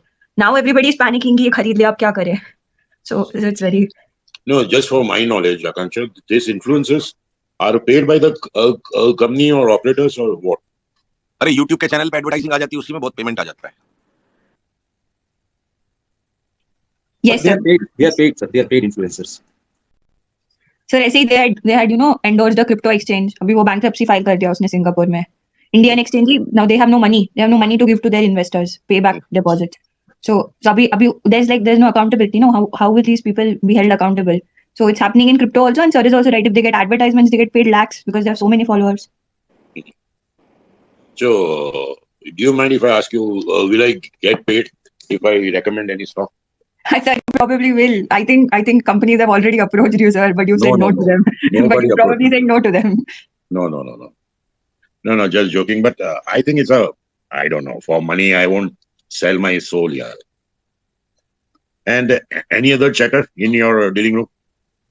No, sir, that is all the panic. I'm suddenly seeing so much panic. People are panicking. खरीद लिया Paytm. कितना average करें? कितना Nykaa भी गिर रहा है? कितना average करें? कहाँ तक करें? I feel, sir, like if somebody wants to start learning, where should they start learning from? Because either there are resources to become like for people who are intermediate level of understanding they have of markets, but there's nothing for people who want to start, and that's why they get fooled by be it TV channels or be it influencers or anything like that. Can I chime in for a minute, Sharad bhai? Yes, please. Govinda का जो movies होता था ना, सरकाई ले खटिया जाड़ा लगे, now we laugh at that kind of cinema, but he sold like anything.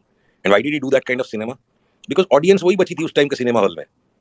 सीटी मारने वाली लुंगी छाप ऑडियंस के लिए ही सिनेमा बनाता था, इसीलिए गोविंदा चला. People will get the politicians they deserve. People will also get the experts they deserve. मैंने 9 साल तक मुहिम चलाई कि ये बाबागिरी बंद करो बाजार में. Ran a professional body at the deep expense of personal life and my own professional responsibilities also. Felt so irritated with it and one day gave up suddenly. All my colleagues who were passionately working on that association, they all got frustrated. And I said, the peak of my frustration is कि हम जो ये बाबा लोग को साफ करने में लगे हैं, ये religious बाबास भी क्यों होते पैदा? Our society particularly and humanity in general is miracle seekers. We are miracle seekers as a species, और खासकर हिंदुस्तान तो चमत्कार को ही नमस्कार करता है. तो कोई ना कोई चमत्कार की इतनी बड़ी डिमांड है तो कोई ना कोई आ ही जाएगा. Illiterate idiots with zero experience, जो so called मैं नाम लेके I don't want to create any personal vendetta. कोई का भी अपना नाम लिया, उसके 100 रिकमेंडेशन में से अगर 95 रिकॉर्ड लॉस मेकिंग है, तो चक्कर क्या है? बाबा लोग को दोष मत दीजिए. आप ये कॉकरोच को जब मारोगे ना फिनिक्स स्प्रे करके, सब साफ हो गया, 2 दिन बाद देखोगे फिर नए पैदा हो गए, क्योंकि इतने ज्यादा अंडे छोड़ देते हैं. Entire society has hearts full of ये कॉकरोच के अंडे सबके हृदय में भरे हुए, सबको चमत्कार चाहिए. तो शरद भाई, आपको कोई कंपनी पैसा नहीं देगी अगर मैं कोई कंपनी का प्रमोटर हूं या उसका पीआर वाला हूं, क्योंकि गोविंदा हो नहीं आप. पब्लिक को चाहिए गोविंदा सरकारी लोग खटिया जाड़ा लगे. आपको राजकुमार वाली एक्टिंग करनी है, आपको गिरीश कर्नाड वाली एक्टिंग करनी है, आप कुलभूषण खरबंदा वाली एक्टिंग करोगे. You are a proper thorough actor, you are not a distractor. तो डिस्ट्रैक्टर्स इन्फ्लुएंसर बनेंगे, वो लोग ही पेड होंगे. आप उस दिशा में जाना भी मत, कोई चांस नहीं. काहे बेवकूफ कंपनी वाला, आप जो सच्ची बातें करते हो, खरस बातें करते हो, उसके पीछे पैसा भी गाड़ेगा. आप उसका पैसा भी ले लोगे, बाद में बोलोगे जा साला इसकी कंपनी के अंदर में एक खोट है. तो this is not for you. No, that is my hallmark. हाँ, तो जिसका जो हॉलमार्क है, तो कंपनी वाले कोई गधेड़ नहीं है, जाने हैं, उनको पता है कि झांसे में कौन आएगा. और ये लोग रहेंगे, सफा नहीं कर सकते. We have Yash Jain with us. Yeah, Mr. Yash. Thank you so much, Sushil bhai, Sharad bhai. I just wanted to understand something, I mean, which was also alluded to by Akanksha. Sharad bhai answered it in a little, in a small part. But both of you, how do you differentiate? I mean, out of the new generation companies only, there was so much excitement, there was so much love at one point of time because these were the businesses which were consumed by people directly, and especially the new investors. But now at this point, when so much of destruction has happened, how do you differentiate at this point good business models, and what models do you like out of these companies against companies which don't have a business model, and plus there is so much disruption, right? the reason I'm asking you this thing is that once the disruption is out, maybe the lock-in disruption or just the general hatred that has started towards the platform companies, once that is out, somewhere if the business model is good, valuations will again catch up. But what will be important is to differentiate those good business models which will sustain the storm. So, I mean, which models do you see will sustain the storm, and which ones do you see as bad business model plus disruption, complete wealth destruction? And one name which got missed in this entire conversation was again Policybazaar, PB Fintech. If Paytm is down 70% from its highs, PB Fintech is down 75% from its highs. It's been that case. So just wanted to have that understanding, because that will be important for people who are invested or want to invest. Sushil, you want to go ahead first? I'll keep it simple because I've taken too much of अरे the बोलना bandwidth यार, as it is. बोलना यार. देखो भाई यश जी, क्षमा कीजिएगा. You can afford to have such a vast thinking and vivid thinking. ठीक है, अपनी तो बात सिंपल है. भाड़ चूल्हे में पड़ने दो ना यार मॉडल को. मेरे को मॉडल गेस करने से पैसा मिलेगा क्या? Whoever will start making money and will become eligible and worthy of investment. You invest money in winners. You don't invest money in suspects or losers. And please don't mind my graphic exposition. I was born and brought up in Bengal. Marwari हूँ पर कलकत्ते का हूँ originally. तो वहाँ के बंगालियों की एक कहावत है. Anybody suddenly starts splurging a lot of money, in a very mocking sense, in a very dark humor. I'll not repeat the Bangla quote. I'll roughly translate it into Hindi. Anybody who starts splurging, एकदम बड़ी बड़ी बातें, बड़ा बड़ा काम, बड़ा बड़ा खर्चा चालू हो जाता है, बोला डेफिनेटली साले का बाप मरा होगा, वसीयत में पैसा छोड़ के गया है. जब बाप का माल होता है ना, तो ही कोई उड़ा सकता है. बाप का माल उड़ाने वाला ना कभी पैसे नहीं कमाता. तो वीसी फंडिंग है, जिसकी फंडिंग है, जो भी है, वो सब कहानी किस्सा है. World wide money become free. SoftBank itself is a scam of mother of all scams. जिस दिन खुलेगा उस दिन खुलेगा. They are playing with smokes and mirrors. और उसको लेकर के इतनी ज्यादा ये जो डीप थिंकिंग जो चालू हो गई, scam is a goddamn scam. ये क्रिप्टो को जब हम स्कैम बोलते थे 1 साल पहले, हमारा ट्विटर पे मर्डर हो जाता था. इस लेवल की अगली डर्टी ट्रोलिंग कि 2-3 दिन मन करता था कि जाके फोकट का ज्ञान क्यों देता हूं ट्विटर पे. ऐसी कन्विंसिंग लॉजिक. अरे भाई लोग ऐसा कंधे पे हाथ रख के बात करते थे किसी स्पेस में. Sushil, if you understand crypto at all, तो ये जो वीसी फंडेड ये सब जो ड्रीम रन्स हैं, मोटी भाषा ये है, किसी का कोई ऐसे कोई कबाड़ी स्टॉक में पैसा डाल के पैसा बन गया, that is not proof. As old principle ये है, जिसका पैसा नहीं बनता उसको पैसा नहीं देने का, चाहे ब्याज पे चाहे इक्विटी में. और वो कितना ही मॉडल लगा लो, कुछ भी लगा लो, क्या जरूरत है मैं उसके अंदर अपनी मेंटल बैंडविड्थ को कंज्यूम करूं कि इनमें से किनका मॉडल जीतेगा. जिस दिन वो जीतना शुरू हो जाएगा तो उसकी लाइफ का एंड नहीं आएगा. मेरे लिए उसकी लाइफ उस दिन शुरू होगी. until any of these companies are making profits and have an outlook of growing profits. ये लोग सब अभी तक कब्रिस्तान के अंदर है. अब कब्रिस्तान के अंदर जाने का मेरे पास टाइम नहीं है. तो I am a bad person to answer this question. ये लोग कब्रिस्तान से बाहर आएंगे सभ्यता में, जिसका मुनाफा बनना शुरू हो जाएगा उसको उस दिन एनालाइज करेंगे. Till then they are all ignore. Okay, Sushil, thank you. Yash. क्यों नहीं बाबा के शरद भाई, आप आपका भी पर्सपेक्टिव दो. हाँ, ये जितने भी न्यू एज बिजनेसेस है, first of all you need to assess them, and for assessment you don't require high IQ. My IQ will do. What you see, you buy. What you see, you buy. I see Zomato. So I will buy Zomato. Meaning, it is being used by people. Once I went to a mobile shop, and there was a rush at the one of the counter. So I knew the owner. So I asked him, "ये क्या बेच रहा है?" तो वो बोला, "spice mobile बेचता हूँ." बोला ठीक है, कितने का है? बोला 1400 रुपए का. बोला ठीक है. Then I realized it was listed on the stock exchange. I bought from 14 to 18. Just on this, nothing else. What I see, I buy. It went up to 40, I sold. And believe me, it went up to 200 rupees. So it's a wrong example. But coming back to new age businesses, if you really think and see, now what I see is Zomato, delivery. They are solid businesses, not making profit. That's a different story. और ये profit तो जैसे आता है बहुत सारा company में आता है, दीपक स्पिनर में आता है, आरती में आता है, वो सब फर्जी है. वो प्रॉफिट ही नहीं है. वो आपको अच्छा लगता है, मेरे को अच्छा लगता है, आइडिया अच्छा लगता है. Idea in the sense delivery है. I have not purchase a single share. I am waiting for the 23rd. और ये पॉलिसी बाजार है. It was overhead, but at a particular price, it's a great business. And I suppose they have a huge hold on the insurance sector. Am I right? Yes. Yes, correct. I mean, Policybazaar is a household name. Any sort of comparison, Policybazaar names comes on the top. You're correct there. So, I don't know too much about other businesses, but Nykaa, I won't touch it if it is given to me free of charge also. It's useless. And Paytm, I don't know why should be quoting at 400. Anyway, in India, Jet Airways is also quoting at 100 rupees. So yeah, ठीक है. See, yes, I don't know how to answer, but very simple, yeah. You can see the business, buy. If you don't see the business, don't buy. Simple thumb rule, which I have used it all my life. If I see a business, I buy. If I don't see a business, I don't buy. हवा में बात नहीं. Our product is a must. Product. Colgate, Lever, Tata Consumer. So I hate Tata Consumer. Nestle. And I think, yes, you are in a better position. If you do a survey, Zomato will be known by almost 70-80% of them. Correct. Yeah. So my take on such businesses, if you like the model, Paytm doesn't have a model. That's my problem. Nykaa doesn't have any model or whatever. Policy Bazaar, good one. Zomato, good one. Delivery, super. You see their warehouses, it's mind-boggling. And how they move the goods, you should learn about it, just for understanding. Correct. So some of the businesses are really very good, and my bet would be on Zomato and Policy Bazaar, or if you suggest any other names, because my knowledge is very limited. No, you're right. I just wanted to understand because I mean, ठीक है. The point is what Sushil bhai also said, that जब तक the moment they start making money is when you start looking at them. But there's just one issue, that as they get closer to making money, maybe price won't support you. That was my only thing. But I think quite balanced. Understand. Yes, just a moment. How you value a business, that has undergone sea change. Now it's all about footfalls, eyeballs, and the reachability. So reachability of Zomato delivery is mind-boggling. And profit में क्या है, वो तो ONGC भी बनाता है कि क्या करेगा profit को. Correct. No, well taken. Yeah. Thank you.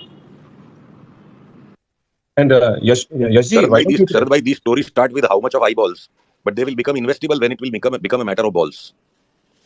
Till the time some are displaying balls, अपने को तो ignore करना है. And when balls get hung up, उसके बाद इनको देखना शुरू करेंगे. अरे भाई मेरा क्या है यार, अपना अभी ये व्यू है, अब पलटी होने में कितना टाइम. कल सवेरे हो सकते हैं, किसने मना किया है? No, but this is jokes apart. These are my underlying beliefs, whether I might buy or not buy.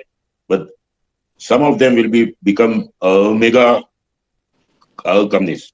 That's my case. Yash bhai, just one question. Why don't you take Sharad bhai as a speaker on CNBC? You are taking many speakers. No. I'm not interested. Please. Thank you. The moment Sharad bhai is interested, we'll get in touch then. No. Thank you, Sushil bhai. Thank you, Sharad bhai. Thank you. Can I go ahead? Yeah, Viraj bhai. Yeah. Thank you so much, Samar bhai. Sharad bhai, good evening. Good to see Sushil bhai also today. Good to hear his views. एक शरद भाई question ये था कि जो index में जो बड़े महारथी हैं जो बैठे हैं, जैसे रिलायंस जिसका पैट इतना पिछले क्वार्टर गिरा, केमिकल और ऑयल रिफाइनरी सारे मार्जिन गिर रहे हैं. मार्केट में जाते शरद भाई तो पब्लिक बोलती है कि अभी चाइना खुलेगा, जीपिंग जनवरी में खुलेगा, मार्केट उसके ऊपर डिपेंडेंट है, राइट? आपको क्या लगता है सर, क्या होने वाला है? और मतलब इतना 17,000 करोड़ का जो पैट कम हो जाता है, उसके बाद में इंटरेस्ट कवरेज ऊपर, जो जनता डेट जो दबा के खत्म किया था कोविड में, वो आज ट्रिपल रेट से ले रही है डेट, और मार्केट में रोटेशन है ही नहीं सर. भले ही मार्जिन आपका 30 पैसे ही हो, बट फिर भी आप रोटेशन से साल का 36% कमा लेते थे. आज की डेट में ये कंपनीज में कोई रोटेशन ही नहीं दिख रहा सर. तो क्या आपको क्या लगता है ये जो बड़े बड़े महारथी जो बैठे हैं ये कब गिरेंगे सर? क्योंकि फंडामेंटली तो यूरोप में भी स्टोरी खराब दिख रही है, मतलब जल ही चुका है. आज मेरा एक फ्रेंड से बात हो रही थी जर्मनी में, वो अपना 50% रेंट पे करता है, जितना उतना तो इलेक्ट्रिसिटी बिल आ रहा है उसका. तो मैंने उसे बोला भाई आजा वापस जोधपुर आजा, तू राजस्थान शिफ्ट हो जा वापस, मारवाड़ी लोग हैं हम, धंधा कमा लेंगे, खा लेंगे. या फिर आप यूएस की स्टोरी देखो तो अब बाइडेन के पास थोड़ी सी मतलब मिक्स काइंड ऑफ, आज उनका नैन्सी पेलोसी हट गई, आज उनके ऊपर प्रेशर है कि वो कैसे भी मतलब थोड़ा हॉकिश व्यू रखे चाइना पे, राइट? तो जियोपॉलिटिकली भी समझ में नहीं आ रहा कि चीजें तो इतनी साफ दिख नहीं रही हैं, बट इंडिया में जो बड़े वाले स्टॉक्स हैं वो अभी भी वही हैं जहां मतलब थे. तो ये कब मतलब आपको लगता है ये गिरेंगे? या मतलब आई ऑलवेज थॉट के small stocks can be manipulated, but बड़े वाले भी are like still in spite of the results which they are showing in the margins degrowth story which we can see, अभी भी वही हैं. Okay. First of all, people in stock market have a very less memory or no memory at all. सवेरे check किया होगा. सुशील भाई mute हो जाओ. सुशील भाई म्यूट हो जाओ. सवेरे कोई लाके नहीं देगा. So people in stock market have no memory. ये रिजल्ट आया 19 अक्टूबर को और आज भूल गए. People here are sentimental. They are not hardcore. People who are hardcore only make money. People who are sentimental, patriotic, they don't make money over here. They will grow their Twitter followership. Yeah. And another thing, why the heavyweights are not falling? I disagree with you in the sense that first it was Bajaj of our twins, Bajaj Finance and Finso. They are not falling. Now they started falling. Maruti went up on 24th of October or so, 9,850. And today it was 800, 850. So I disagree that large caps are not falling. They are falling. So when they fell, they checked TCS and Infosys and Reliance to a some extent. And this stupid note by whosoever came out of HDFC and HDFC Bank is a fraud. This note is a fraud played on Indian public. आप भी ले लिया, मैं भी ले लिया, सब लोग भाग के खुश हो गए. You buy shares because it's going to be included in MSCI, the percentage and all that. And they wrote in the note, it may, it might. So HDFC and HDFC Bank went up. So this is how Nifty is maintained. But in Nifty also, many frontliners are falling now. As I said, Maruti, then this Bajaj Twins, Axis Bank, iBank will not fall much. And Coal India. Why do you think iBank will not fall much? Comparatively. अरे दिमाग में आया बोल दिया यार, तेरे को क्या प्रॉब्लम? नहीं, पर मेरा उसमें शॉर्ट है, इसलिए मैं थोड़ा चिंतित हूँ. iBank को भी गिराओ ना यार. अरे iBank कोई शॉर्ट करने का चीज है क्या? तो तेरे को वो शॉर्टिंग आता नहीं. छोड़. You short the weakest. जो बम्बू टाइट होता है ना, उसको मत छेड़ो. बेचो ना ये. पर वक्त पिक्चर में जो राजकुमार ने बोला था ना, जिन दरख्तों को झुकना नहीं आता वो टूट जाते हैं. अपन तो वैसे ही काम करते हैं. अरे ठीक है, तो वो जब तक 2020 का फॉल आने के पहले, सुन 2020 का फॉल आने के पहले मेरी सुपारी निकली थी ट्विटर पे भी और सारी दुनिया में कि जब मैंने बोल दिया कि 55% गिरेगी आईसीआईसीआई बैंक, तो लोगों ने पब्लिकली पागल भी डिक्लेयर कर दिया. कोई ने बोला इसका मिड लाइफ क्राइसिस हो गया है, कोई ने बोल दिया कि इसका ये हो गया है. पर वो गुस्सा यार. सुशील भाई प्लीज, मैं क्या बोल रहा हूँ, आप यार प्लीज बोल दो ना, गिर जाएगी. कि वो जब टूटता नहीं है तब तक आप वेट करते रहो. That is not a good trader. A good trader finds an opportunity to make money when the going is good in his favor. तो मैं बोल रहा था ये एमएफएसएल बेचो, 150 रुपया हो जाएगा वो, क्योंकि सेबी ने बोला वैल्यूएशन बराबर नहीं है, रीअसेस करो. और नहीं है तो ये वैल्यूएशन पे एक्सिस बैंक में वो जाएगा ही नहीं. फिर आता है आरती इंडस्ट्रीज. चलिए बोलिए भाई. हाँ जी ऋषि जी. नहीं, मैं तो शरद भाई और सबकी बात सुन रहा हूँ. सब बड़े-बड़े लोग हैं, मैं क्या बोलूँ. और मेरा व्यू भी थोड़ा तेजी का है, तो मैं माइनॉरिटी में हूँ यहाँ पर. तो मैं यहाँ पर शांति से बैठूंगा. अगर बोलूंगा तो सब कोई मेरे को ही पकड़ के पीटेंगे. तो मैं तो थोड़ा यहाँ पर तेजी में हूँ. I feel that market is going to make a new high. So again I think I am in this space. I am in a minority view, but I have new high मतलब कितने point ऊपर और यहाँ से Nifty? I don't know भाई. 200-300 point में new high बन जाएगा. उससे घर में किसी का क्या आएगा? 200-300 इज नॉट अ इशू. ये मैं मतलब न्यू हाई मतलब we are talking about a good new high. 21-22 मेरे को लग रहा है. और ये आज से नहीं लग रहा है मेरे को, जून जुलाई से लग रहा है. और मेरे को भी लग रहा है, पर उसके पहले 15,000 आ जाएगा. हो सकता है, दैट इज ओके. बट अगर लग रहा है, प्लस मैं ऑप्शंस और फ्यूचर ऑप्शंस नहीं करता हूँ, तो मैं एक मतलब शेयर को पकड़ के बैठ जाता हूँ. सो घर में पैसा आता ही है, तो वो कोई दिक्कत वाली बात नहीं है. अच्छे शेयर पकड़ के बैठ के तो आएगा ही पैसा. I am bullish on the banks. मुझे बैंक्स बहुत अच्छी लग रही है, specially state bank of India तो बहुत ही अच्छा लग रहा है मुझे. अब हो सकता है 20-25-50 रुपए का रब्बा आ जाए, हो जाए, कम हो जाए, that's a different thing. But it's like a very fundamental जो चेंजेस आए हैं, जो एकदम से जो 1.5 लाख करोड़ का एसेट्स था, एनपीए था, जो 23,000 करोड़ रुपया हो गया है. ऐसे उनकी रिकवरी रोज हर क्वार्टर पे क्वार्टर हो ही रही है. And they are doing good. Credit growth अच्छा है. कासा 45-46% है एसबीआई का, which is equivalent to HDFC. So मुझे तो कुछ भी रॉन्ग नहीं लगता यहाँ पर. एंड प्लस अब going forward inflation is also going to come down. Base effect भी टेक इन हो जाएगा, both in globally and local market में भी, इंडिया में भी. तो ये जो इन्फ्लेशन की ट्रेजेक्टरी है, that will start coming down. तो मुझे लगता है it will followed by the interest rate also. पहले पॉज होगा, उसके बाद may be slight cuts and then may be more cuts. And बाहर में रिसेशन तो पक्का है. So US is heading towards recession, Europe is heading towards recession. तो रिसेशन आएगा तो रेट हाइक्स तो होगी नहीं बाहर में भी. सो आई थिंक कि वहां पर या तो पॉज होगा, followed by the monetary easing, that will start with with after the pause. So logically speaking ये वाली चीज होनी चाहिए। ठीक है, वो बीच में हो सकता है करेक्शन आए, दैट मे हैपन, बट इतना बड़ा करेक्शन जो आप बोल रहे हो 15,000 होगा, मुझे नहीं लगता है कि इतना बड़ा करेक्शन आएगा। उसके लिए एक बड़ा कुछ इतना बड़ा करेक्शन तो एक साल में 3 बार आ गया। मैं तो कुछ अति वाली बात ही नहीं कर रहा हूँ, 3 बार आ चुका हूँ नहीं आ करेक्शन। सकता होगा, उसमें यूक्रेन का वॉर हो गया था भाई 5 उसके बाद भी इंडियन मार्केट इतना घटा नहीं, 2 लाख करोड़ की सेलिंग हो गई, उसके बाद भी इंडियन मार्केट इतना घटा नहीं। इंडिया मार्केट आज भी YTM आई थिंक 3-4% पॉजिटिव है। जितनी भी सेलिंग हुई उतनी इक्वल क्वांटिटी में कोई ना कोई लेके गया। All selling equal to all buy. Right exactly, तो कोई ले रहा है और कौन ले रहा है, दैट्स द हाँ, क्वेश्चन। तो कोई लिया भी तो सेलिंग हो गई, इसलिए बाजार 2 घटा नहीं। Lakh is an optical illusion. 2 lakh crore की सेलिंग हुई है और नया बायर जाके लेकर गया है, बिकॉज उस समय बाहर वाले बायर्स तो थे नहीं, तो नए बायर कौन आ गए? नए बायर वो थे जो घर के बायर्स थे, जो कभी इक्विटी में आए नहीं है, and those are the buyers. जैसे म्यूचुअल फंड का पोर्टफोलियोज है 3 करोड़ से 13 करोड़ हो गया, आपका डीमैट के फोलियोज 10 करोड़ हो गए। एंड मजे की बात यह है कि ये most of the folios are concentrated in only in the 2 state, that is Gujarat and Maharashtra. बाकी का इंडिया पार्टिसिपेट ही नहीं किया है अभी तक। So that India, the rest of the India which is, if that India start participating, अगर वो एक आदमी 100 रुपए का SIP भी डाल दे, जो 13,000 करोड़ का SIP है, जिसको हम लोग अगर 130 करोड़ से डिवाइड करें तो 100 रुपया होता है पर मंथ। बट सबको तो नहीं करते हैं, सिर्फ 5% लोग ही SIP करते हैं, तो 95% का तो पोटेंशियल है। अगर ये 5 का 10 भी होता है तो 26,000 करोड़ हो जाएगा SIP। So again that is a substantial chunk of money which is going to come in the market. तो आप मंदी, मैं ये नहीं बोल रहा हूँ कि आप राइट आप रॉन्ग हो या मैं राइट हूँ, मैं ये नहीं बोल रहा हूँ, ये मेरे विचार है। मुझे लगता है कि selling will be get absorb by the local funds, and बाहर के भी फंड अब आने लग गए हैं, they are also start supporting the market. So again that is also one thing. तो मुझे तो बहुत है नहीं, और जैसे अभी शरद भाई ने कहा कि मजबूत आदमी को शॉर्ट नहीं करना चाहिए, कमजोर आदमी को शॉर्ट करना चाहिए। तो इंडिया तो भैया मजबूत है, इंडिया पैसा कमा रही है, एंड इंडिया में जिसने लास्ट 6 महीने में या 4-5 महीने में शॉर्ट किया, उसके पैसे लगे हैं।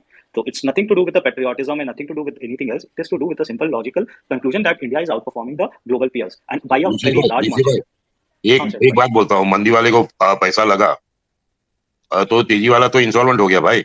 उसका बात करो ना, उसका बात करो ना।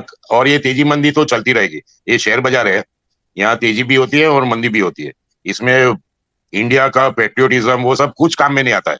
जब यहाँ पे आदमी स्क्रीन के सामने बैठता है, वो कितना बड़ा टैक्स पेयर भी है, अगर उसको बेचना है तो वो बेचेगा, उसको लेना है तो लेगा वो। और बिलीव मी, अगर आप भाव कॉपी देखोगे ना तो आपकी आंखों में से आंसू आएगा। If you are not only into index, if you are holding equity shares, आपकी आंखों में आंसू आएगा। यहाँ आपके आने से पहले वही बात हो रही थी, कितना डैमेज हो गया है। तो पता नहीं सर, आप बोल रहे होंगे तो डेफिनेटली आप सही बोल रहे होंगे, लेकिन कलकत्ता में तो लोग अच्छा पैसा कमाए हैं। मैं जितने लोगों को जानता हूँ और काफी अच्छे HNIs है, काफी बड़ी बड़ी बुक्स है, they have made a good money. This is what I can say. Thank you. I ask everybody over here whether they have made money or not. अपना हाथ और सर अभी जो ये कैम्स की बात कर रहे हैं, नए फोलियोज बने हैं, they are not unique folios. वो जितने फोलियो में 10 SIP करता हूँ तो 10 फोलियो बनते हैं, तो this are not unique folios जो बन रहे हैं 5 करोड़ या 10 करोड़ है। तो we should not go about the number of folios which are created as such. This are not unique. PAN number के ऊपर नहीं जा रहा है, क्योंकि मेरा 8 डीमैट अकाउंट है, तो दिस डजंट मीन कि 8 आदमियों ने इंडिविजुअल डीमैट अकाउंट खोले। This are unique. PAN number एक ही है 8 डीमैट अकाउंट में। समझ भाई, आप जो बात बोल रहे हो मैं आपकी बात को समाव एग्री करता हूँ, बट आप ये जब 3 करोड़ डीमैट अकाउंट थे और 3 करोड़ फोलियो थे, तो वो भी यूनिक नहीं थे, उसमें भी बहुत सारे मल्टीपल अकाउंट्स थे। तो वो मल्टीपल अकाउंट्स जब 20 करोड़ भी होंगे तो रहेंगे। ये तो एक नियम की बात है कि बहुत लोग अलग अलग फोलियोज बनाते हैं, अलग अलग करते हैं। आप जैसे 10 फंड हाउसेज में आप इन्वेस्ट करते हो तो आपके 10 फोलियोज बन जाएंगे, that I agree what you say. But वो तो पहले भी थे, वो चीज, वो प्रॉब्लम तो पहले भी थी, वो उसमें तो यूनिक वाली बात नहीं है। But I am talking about just the folio to folio comparison कर रहा हूं मैं, और demat account to account comparison कर रहा हूं, and the net the average holding of the demat accounts की कंपैरिजन कर लीजिए, तो ओवरऑल आपकी जो मार्केट कैप है वो बड़ी है, that has gone up. So again that is the thing. नहीं, ये जो मार्केट कैप है ना 282 ट्रिलियन रुपीज, अपना नॉमिनल GDP है 239 ट्रिलियन रुपीज और रियल GDP है 140 ट्रिलियन रुपीज। तो कायदे से वर्ल्ड ओवर ये 60-70% of the GDP market cap होना चाहिए, होता था पहले, अभी नहीं है। और मैं दावे के साथ में कहता हूँ, आप कुछ भी चेंज कर लो, लॉ ऑफ इकोनॉमिक्स आप चेंज नहीं कर पाओगे। I might be wrong now, but eventually it will happen. And about portfolios, about inflows, आज भी समझो 20,000 करोड़ आता है सब मिला के। हालत देखो ना शेयर बाजार का, हालत देखो, मरने पे पड़े सब। आज 3 जन का फोन आया, कल क्या होगा, हमारा तो नीलम हो जाएगा कल, ऐसा सब है। तो I think you are invested in index funds और म्यूचुअल। और मैं सब लोग को बोलता हूँ, अगर आपको जरा भी समझ नहीं है, you go to mutual funds. Direct equity is very dangerous For outsiders, it is very dangerous. Don't come to the stock market to gamble. Go with your hard-earned money to mutual funds. That's a better vehicle for you. And suppose if the markets go down, as I am predicting, how much will be the damage? Max, 10%, 15% in any way. But if you are directly invested, your portfolio will vanish by 70, 60, 75%. So it is in your own interest that you approach mutual funds. And another thing is, please don't bring India as a country to discuss stock market. It is there. It is given. Everybody knows that. I know, you know, everybody knows. Stock market doesn't consider your religion, caste, country, nationality, whether you are poor, rich. जब machine में आपका सौदा जाता है, वो बोल के नहीं जाता है कि ये एक किसका है, एक किसका है, वो नहीं बोलता है। मशीन में सौदा सबका बराबर होता है। सच की घंटी बज रही है पीछे। हाँ, बजते है, वो एक चूतिया है साला। दो क्वालिफिकेशन। सर अभी वो स्पेस में होगा तो सुन लेगा ना, क्यों बोला ऐसे? उसने मेरे को बहुत गालियां दी थी, उसका फोन है, बार बार करता है। हाँ तो ऋषि भाई, ये शेयर बाजार ऐसा है, ना धर्म है ना सर देखिए, नहीं, आप जो बात बोल रहे हैं मैं एग्री करता हूँ, but buy some good profitable companies. Why you need to buy Paytm? Why you need to buy those loss making companies? But you are educated, no? Rest of the people are not. और यहाँ पे वही problem है कि लोगों को, I said no, कि आप डायरेक्ट इक्विटी में जाओगे कतलाम हो जाएगा। सर आपको पता है sir, you'd be surprised to know 7% of Indians have invested in the cryptocurrency. सोचिए उनकी क्या हालत हुई होगी। Sir, wrong figures. I'm really sorry to correct you here, sir. 7%. It is wrong figures. You are quoting a UN report which said that they have in the Indians 7% Indians have access to digital payments. Digital payments does not only include crypto, sir. अब बोलने दीजिए उनको। ऋषि भाई एक minute. Sir, send me that news link. I can send you the UN report जिस पे news link बना है। Sir, I'm a news reporter. I know this. मैं आपको न्यूज़पेपर का कटिंग अभी। सर आप मुझे भेज दो, मुझे पता है they have misquoted it. They have misquoted it, sir. There is so much misinformation. मैं आपको वो source report भेज दूं जहाँ से आया है उनका वो डेटा। जी मैं अभी आपको यहाँ पर स्पेस पे डाल देता हूँ लिंक, देन यू कैन। नहीं, Sir, are you not listening to what I'm saying, sir? Sir, are you not listening to what I'm saying? They have misquoted, they have misunderstood the UN report which says 7% is in digital payments. There has been so much debate about this on Twitter that they all news channels and these have misquoted it. Newspapers have misunderstood it. Digital payments is not only cryptocurrency, sir. I'm not saying it's your fault. It's the news. This is very low figure if you consider the digital currency. Digital payment मेरे ख्याल से 7% से ज्यादा लोग करते हैं. This was specifically cryptocurrency. Anyway, I don't want to argue with you. मैं अभी वो लिंक ही भेज देता हूँ, मैं डाल देता हूँ. सर मैं आपको यूएन का रिपोर्ट भेजूं जिसके बेसिस पे उन्होंने डाला है वो. सर मैं आपको यूएन का रिपोर्ट भेजूं जिसके बेसिस पे वो करें. ऋषि भाई, आपका एक प्रॉब्लम है, जो आप पेपर में पढ़ते हो वो सच मानते हो। ये जो मेरी बेटी आकांक्षा, वो जो बोलती है ना, बहुत कम बोलती है, लेकिन बराबर बोलती है वो। आप एक बार मान लीजिए उसका, please. Sir, good evening, sir. Good evening, Sharad, sir. Good evening, Samad bhai. Good evening, Sushil, sir. Sir, I actually have a question for Rishi Bagri ji.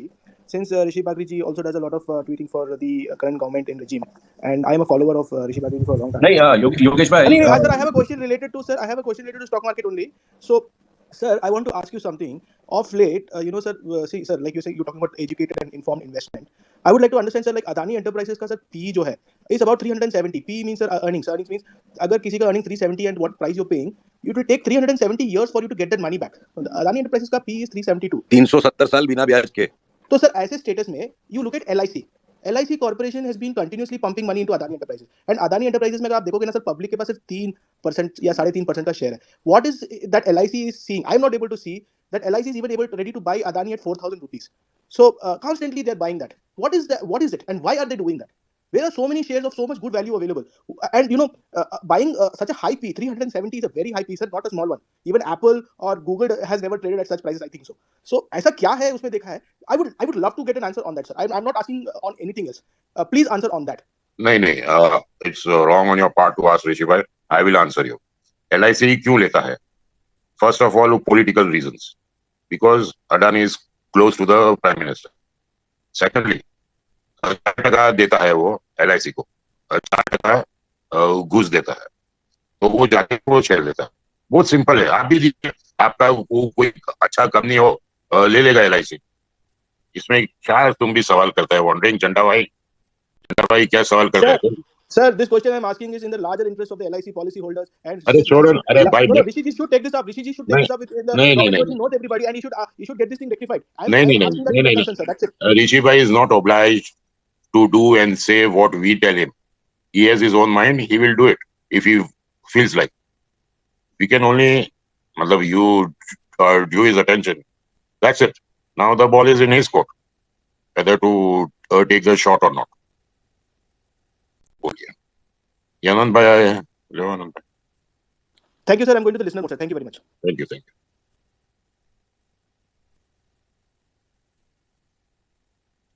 समत क्या हुआ? तेरा हाथ ऊपर है. बोलिए रोहताज भाई, आप क्या खबर लाए हो? नमस्कार भाई साहब, हम तो आपको सुनने आते हैं, आपको सुशील भाई साहब को, नीतीश जी को सुन के बड़ा अच्छा लगता है, बड़ा ज्ञानवर्धक आप बातें करते हैं। मेरा एक क्वेश्चन है सर, भाई साहब, शरद भाई साहब, आपके लिए, सुशील जी, नीलेश भाई साहब, सामत भाई, आप लोग प्लीज इस पे अपना ओपिनियन शेयर कीजिए। What is your take on performance of Indian banks next 6 months? अगले 6 महीने इंडियन बैंक्स का परफॉर्मेंस कैसा रहेगा? मैं एक सेंटेंस में बोल दूं? जी सर। बहुत अच्छा रहेगा। Understood sir. सुशील भाई साहब, आपका ओपिनियन? दो तरह के बैंक्स हैं, एक ग्लैमरस और एक अनग्लैमरस। ग्लैमरस बैंक्स का ग्लैमर अनग्लैमरस बैंक्स को शिफ्ट हो जाएगा। रिलेटिव वैल्यूएशन का जो डिस्पैरिटी है, देखिए कैनरा बैंक 10 साल तक मल्टी बैगर बना आज के 10 साल पहले, और उसके बाद 10 साल तक वैल्यू डिस्ट्रक्शन किया। और Canara bank, UCO bank, Indian bank, Punjab national bank, ये सब अनग्लैमरस आंटी लोग जो है ना, बैंकिंग सेक्टर की आंटी लोग, इनको काम धंधा नहीं है, इनको बैठ के पैसा कमाने का रिजीम चाहिए। 10 साल पहले के 10 साल world wide continuously rising interest rate था। जिसको प्रोजेक्ट लगाना है, लोन पे पैसा लेना है, ढूंढ के जाते थे बैंक में, जुगाड़ लगा दो भाई, लोन दिला दो। तो इनको बैठकर आराम की रोटी तोड़ी और उनका पैसा बनते गया। और लास्ट जो 10 साल गए हैं, world wide interest rates came close to zero, मतलब एकदम एब्सोल्यूट जीरो पे चले गए। तो जिनके पास सूट बूट टाई लगा के sales girl, sales boy, corporate financier, business development, तो ये सब glamorous good looking banks, they जहाँ NIM घट रहा है और जहाँ सरप्लस क्रेडिट आते जा रहा है, उस एटमॉस्फेयर में मेहनती बैंकों ने पैसा कमाया। और ये सब जो आलसी बैंक थे, इनकी इतनी ज्यादा वैल्यूएशन लो हो गई कि ये जो साल भर में हमने ट्रेलर देखा है ना राइजिंग इंटरेस्ट रेट्स का, तो बहुत लंबी चौड़ी एनालिसिस नहीं है, रिलेटिव अपॉर्चुनिटीज का खेल है। अभी क्या है, capital will become scarcer and scarcer, only the efficient businesses will survive. तो efficient as well as inefficient सभी बिजनेसेस को पैसा लेना है। तो राइजिंग, देखिए दो तरह के बैंक है, जिसके पास ट्रेडिंग कंपिटेंस है ट्रेजरी इनकम जनरेट करने की, या जिसके पास में बिजनेस डेवलपमेंट की कंपिटेंस है। ये सारे ग्लैमरस बैंक्स के पास दोनों ही मोरलेस थे। पर जो अनग्लैमरस बैंक्स हैं, उनके पास ट्रेडिंग कंपिटेंस हमेशा से रही, because of their clout, because of their size, and because they are very seasoned. The best of the corporate treasuries, where the biggest of currency traders have been hired, they all come from banks like Syndicate Bank, UCO Bank, Canara Bank. उनका treasury का head आता है city bank से, क्योंकि वो English में बात करता है, वो इंटरव्यू बराबर दे सकता है, ठीक है। So the unglamorous banks are going to gain relative valuation, I am talking about the next couple of years, and the glamorous banks will yield, you know, जितने हाइट एंड उनके वैल्यूएशंस हो रहे थे, प्रॉफिट ग्रोथ आएगा पर P ratio दबेगा, और unglamorous banks का पी रेशियो बढ़ेगा। तो long run performance still for the unglamorous banks, correction दोनों में आना, क्योंकि दोनों की शॉर्ट रन में बहुत बड़ी मूवमेंट होगी। Stock price and company balance sheet are different things. Balance sheet तो इनकी आज भी दीमक लगी हुई है, आगे भी इनकी दीमक ज्यादा रहेगी, क्योंकि आलसी है, डस्टर ही नहीं इनकी ऑफिस में, वैक्यूम क्लीनर ही नहीं है, धूल जमी रहती है। तो पर अभी धूल लगी हुई बैंकों को रिलेटिव वैल्यूएशन बेटर मिलेगा। तो बड़े डिप्स जब भी आ गए, बड़े करेक्शन जब भी आ गए, I am going to focus on loading up more on the unglamorous banks. Glamour is overdone. Thank you, thank you. Samat, why don't you invite Anant भाई? सर भेजा है इनवाइट। अच्छा। My take on bank for now is, एकदम crowded place है, जहाँ पे crowd रहता है ज्यादा, वहां से निकल जाना चाहिए मेरे हिसाब से। न्यू हाई के चक्कर में कहीं 10-20% का करेक्शन ना आए। 10-20 नहीं, ये सब अगर ये निफ्टी का बड़ा करेक्शन आएगा, तो जो सबसे ज्यादा ओवरबॉट, सबसे ज्यादा पॉपुलर हुए ऑटो और बैंक्स, सबसे ज्यादा लार्जर करेक्शन उनके लार्ज कैप्स में आएगा। सर 10-20 बोलते हैं तो पब्लिक को हार्ट अटैक आता है सर, इसके लिए ज्यादा नहीं बोलता हूँ। Hope is the worst enemy of bulls and pessimism is the worst enemy of bears. अभी पूरा मार्केट होप पे है, उम्मीद पे दुनिया कायम है। बैंक्स एंड ट्रांसपोर्टेशन, ये झटका दे देंगे सर, मुझे भी यही लग रहा है, ये दोनों सेक्टर झटका दे देंगे। ये दोनों का बॉटम भी ऐसी एक्सट्रीम पेसिमिज्म में बना था 2022 में। हाथ ही मत लगाना सुशील, ये pessimism is always extreme, you know, bears are most vulnerable when pessimism is at extreme, and bulls are most vulnerable when hope is at the extreme. Yeah, DGRS, you want to say anything? No, I agree with Mr. Kedia, what he said. I think he makes a lot of sense. And we are seeing the relative outperformance in the price also, as you see. And not only the PSU banks, but even the smaller private banks like Federal Bank and others, they have also been outperforming the blue-eyed boys like HDFC and Kotak. And that outperformance has been happening for the last 2 years. So it seems to be a trend that is in place. So I agree with that. Sudhir, sir, what do you think about this chemical space? I think this is also due for a good correction. Stocks like Deepak, Aarti and all. Any views on this? Aarti, I may tend to agree with you, but Deepak, I think उसमें जो aberration हो गया था उस fire wire से, और वो पहले ही जितना उसका हलवा हो गया था, so I don't see the stock making a new low, even if Nifty goes and makes a new low for the year. That stock already ran down far ahead of the market, and after that this rally has been sort of a suspicious in structure, so maybe a double bottom or slightly higher bottom is possible. See, I'll tell you, company performance, economic performance, company performance and stock market performance, they appear related, but they are all individuals. सबका अपना अपना perception का cycle है, सबका अपना अपना data calculation का cycle है. इकोनॉमी का डेटा 6 महीना डिले से आता है, कंपनी का डेटा 3 महीना डिले से आता है, शेयर बाजार का data on the spot live मिलता है. Stock market runs ahead of corporate performance which runs ahead of economic performance. और लोग इकोनॉमी को देख करके बॉटम टॉप डाउन अप्रोच जो लेके चलेंगे वो ज्ञानी बहुत होंगे, तो धनी बनने के लिए आगे की सोचना पड़ता है. एंड स्टॉक मार्केट का बेस्ट प्रेडिक्टर स्टॉक मार्केट इसी वजह से. There is no indicator that can predict stock market better than stock prices. all other input variables in any model are backward looking. So for the long run you have to look at that history of all other key underlyings. But वो underline को देख करके, मैंने दोस्त का खानदान कैसा देख करके आप दोस्त का मूड डिसाइड नहीं कर सकते. शाम को धोखा देगा कि बैठक में आएगा, वो आप उसकी पेडिग्री, उसके फोरफादर्स कौन थे उससे डिसाइड नहीं कर सकते. उसकी फोन पे जो टोन है उसी के हिसाब से डिसाइड करो कि एक बॉटल एक्स्ट्रा मंगवानी है कि नहीं मंगवानी है. उसके पिताजी कौन थे, उसके दादाजी कौन थे, उस पर आप डिसाइड करोगे वो महफिल में आएगा कि नहीं, तो फिर तो गड़बड़ है भाई. वेल सेड सुशील भाई, ये डायलॉग मैं पहली बार सुना, बहुत बहुत शुक्रिया. नाउ आई विल आप बोलने दो, तो हम तो बहुत एडिशनल बातें बोलेंगे. And I will make another dialogue. बोलिए. बोलो आप बोलो. नहीं, आप तो दीपक नाइट्रेट के इन्फ्लुएंसर हो, ठीक है. इन्फ्लुएंसर बोलना है तो अब क्या बोलूं मैं. अरे यार, ना वो मेरा बढ़ने लगता है ना मैं उसका बढ़ने लगता हूँ भाई. जो लगता है बस उतना ही बोल दिया. बराबर. समझ और sir 2 minutes sir. Samarth, can I jump back to a point which you and Rishi were discussing a lot, but I didn't feel like stepping into it right now since there's a vacuum. So I'll bring it back. While you were partially right about, multiple folios of the same PAN number, and Rishi was much more right कि वो शुरू में भी वैसे ही था. But all I would say is, and some people might laugh at it, some might feel irritated at it, but this is how the words are coming up in my head right now. अनाड़ी का share बाजार में घुसना share बाजार का सत्यानाश. तो अगर Rishi, even if you are right कि पहले भी फोलियोज ऐसे मल्टीपल थे और बहुत सारे नए खिलाड़ी बाजार में आ गए हैं, tops are never formed, or for that matter bottoms are never formed because professionals started selling at the top or professionals started buying at the bottom. जब तक बाजार में अनाड़ी आते जाएगा, जब तक गली में ग्राहक आते जाएगा, दुकानदार कपड़ा फाड़ने को रेडी बैठा रहेगा, वो फाड़ना बंद नहीं करेगा. शटर तब गिरेगा जब ग्राहक आना बंद हो जाएगा. तो you are talking of course data, and data has to look into the history. तो ये नया फोलियोज बन गया, नया पैसा आ गया, तो आर वी ऑल्सो प्रेडिक्टिंग कि नया पैसा और बढ़ के आते ही रहेगा.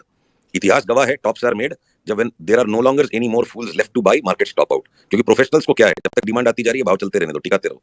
जब नहीं आ रही है तो मर्सीलेसली भाव तोड़ के तब बेचता है वो. तो आई थिंक ये जिस तरह से गोल गोल जलेबी घूम रही है ना, 50 में से खाली 25 स्टॉक बढ़ रहे हैं, फिर 25 में से 10 बढ़ रहे हैं, अब 5 बढ़ रहे हैं, तो वो अंत आ गया है.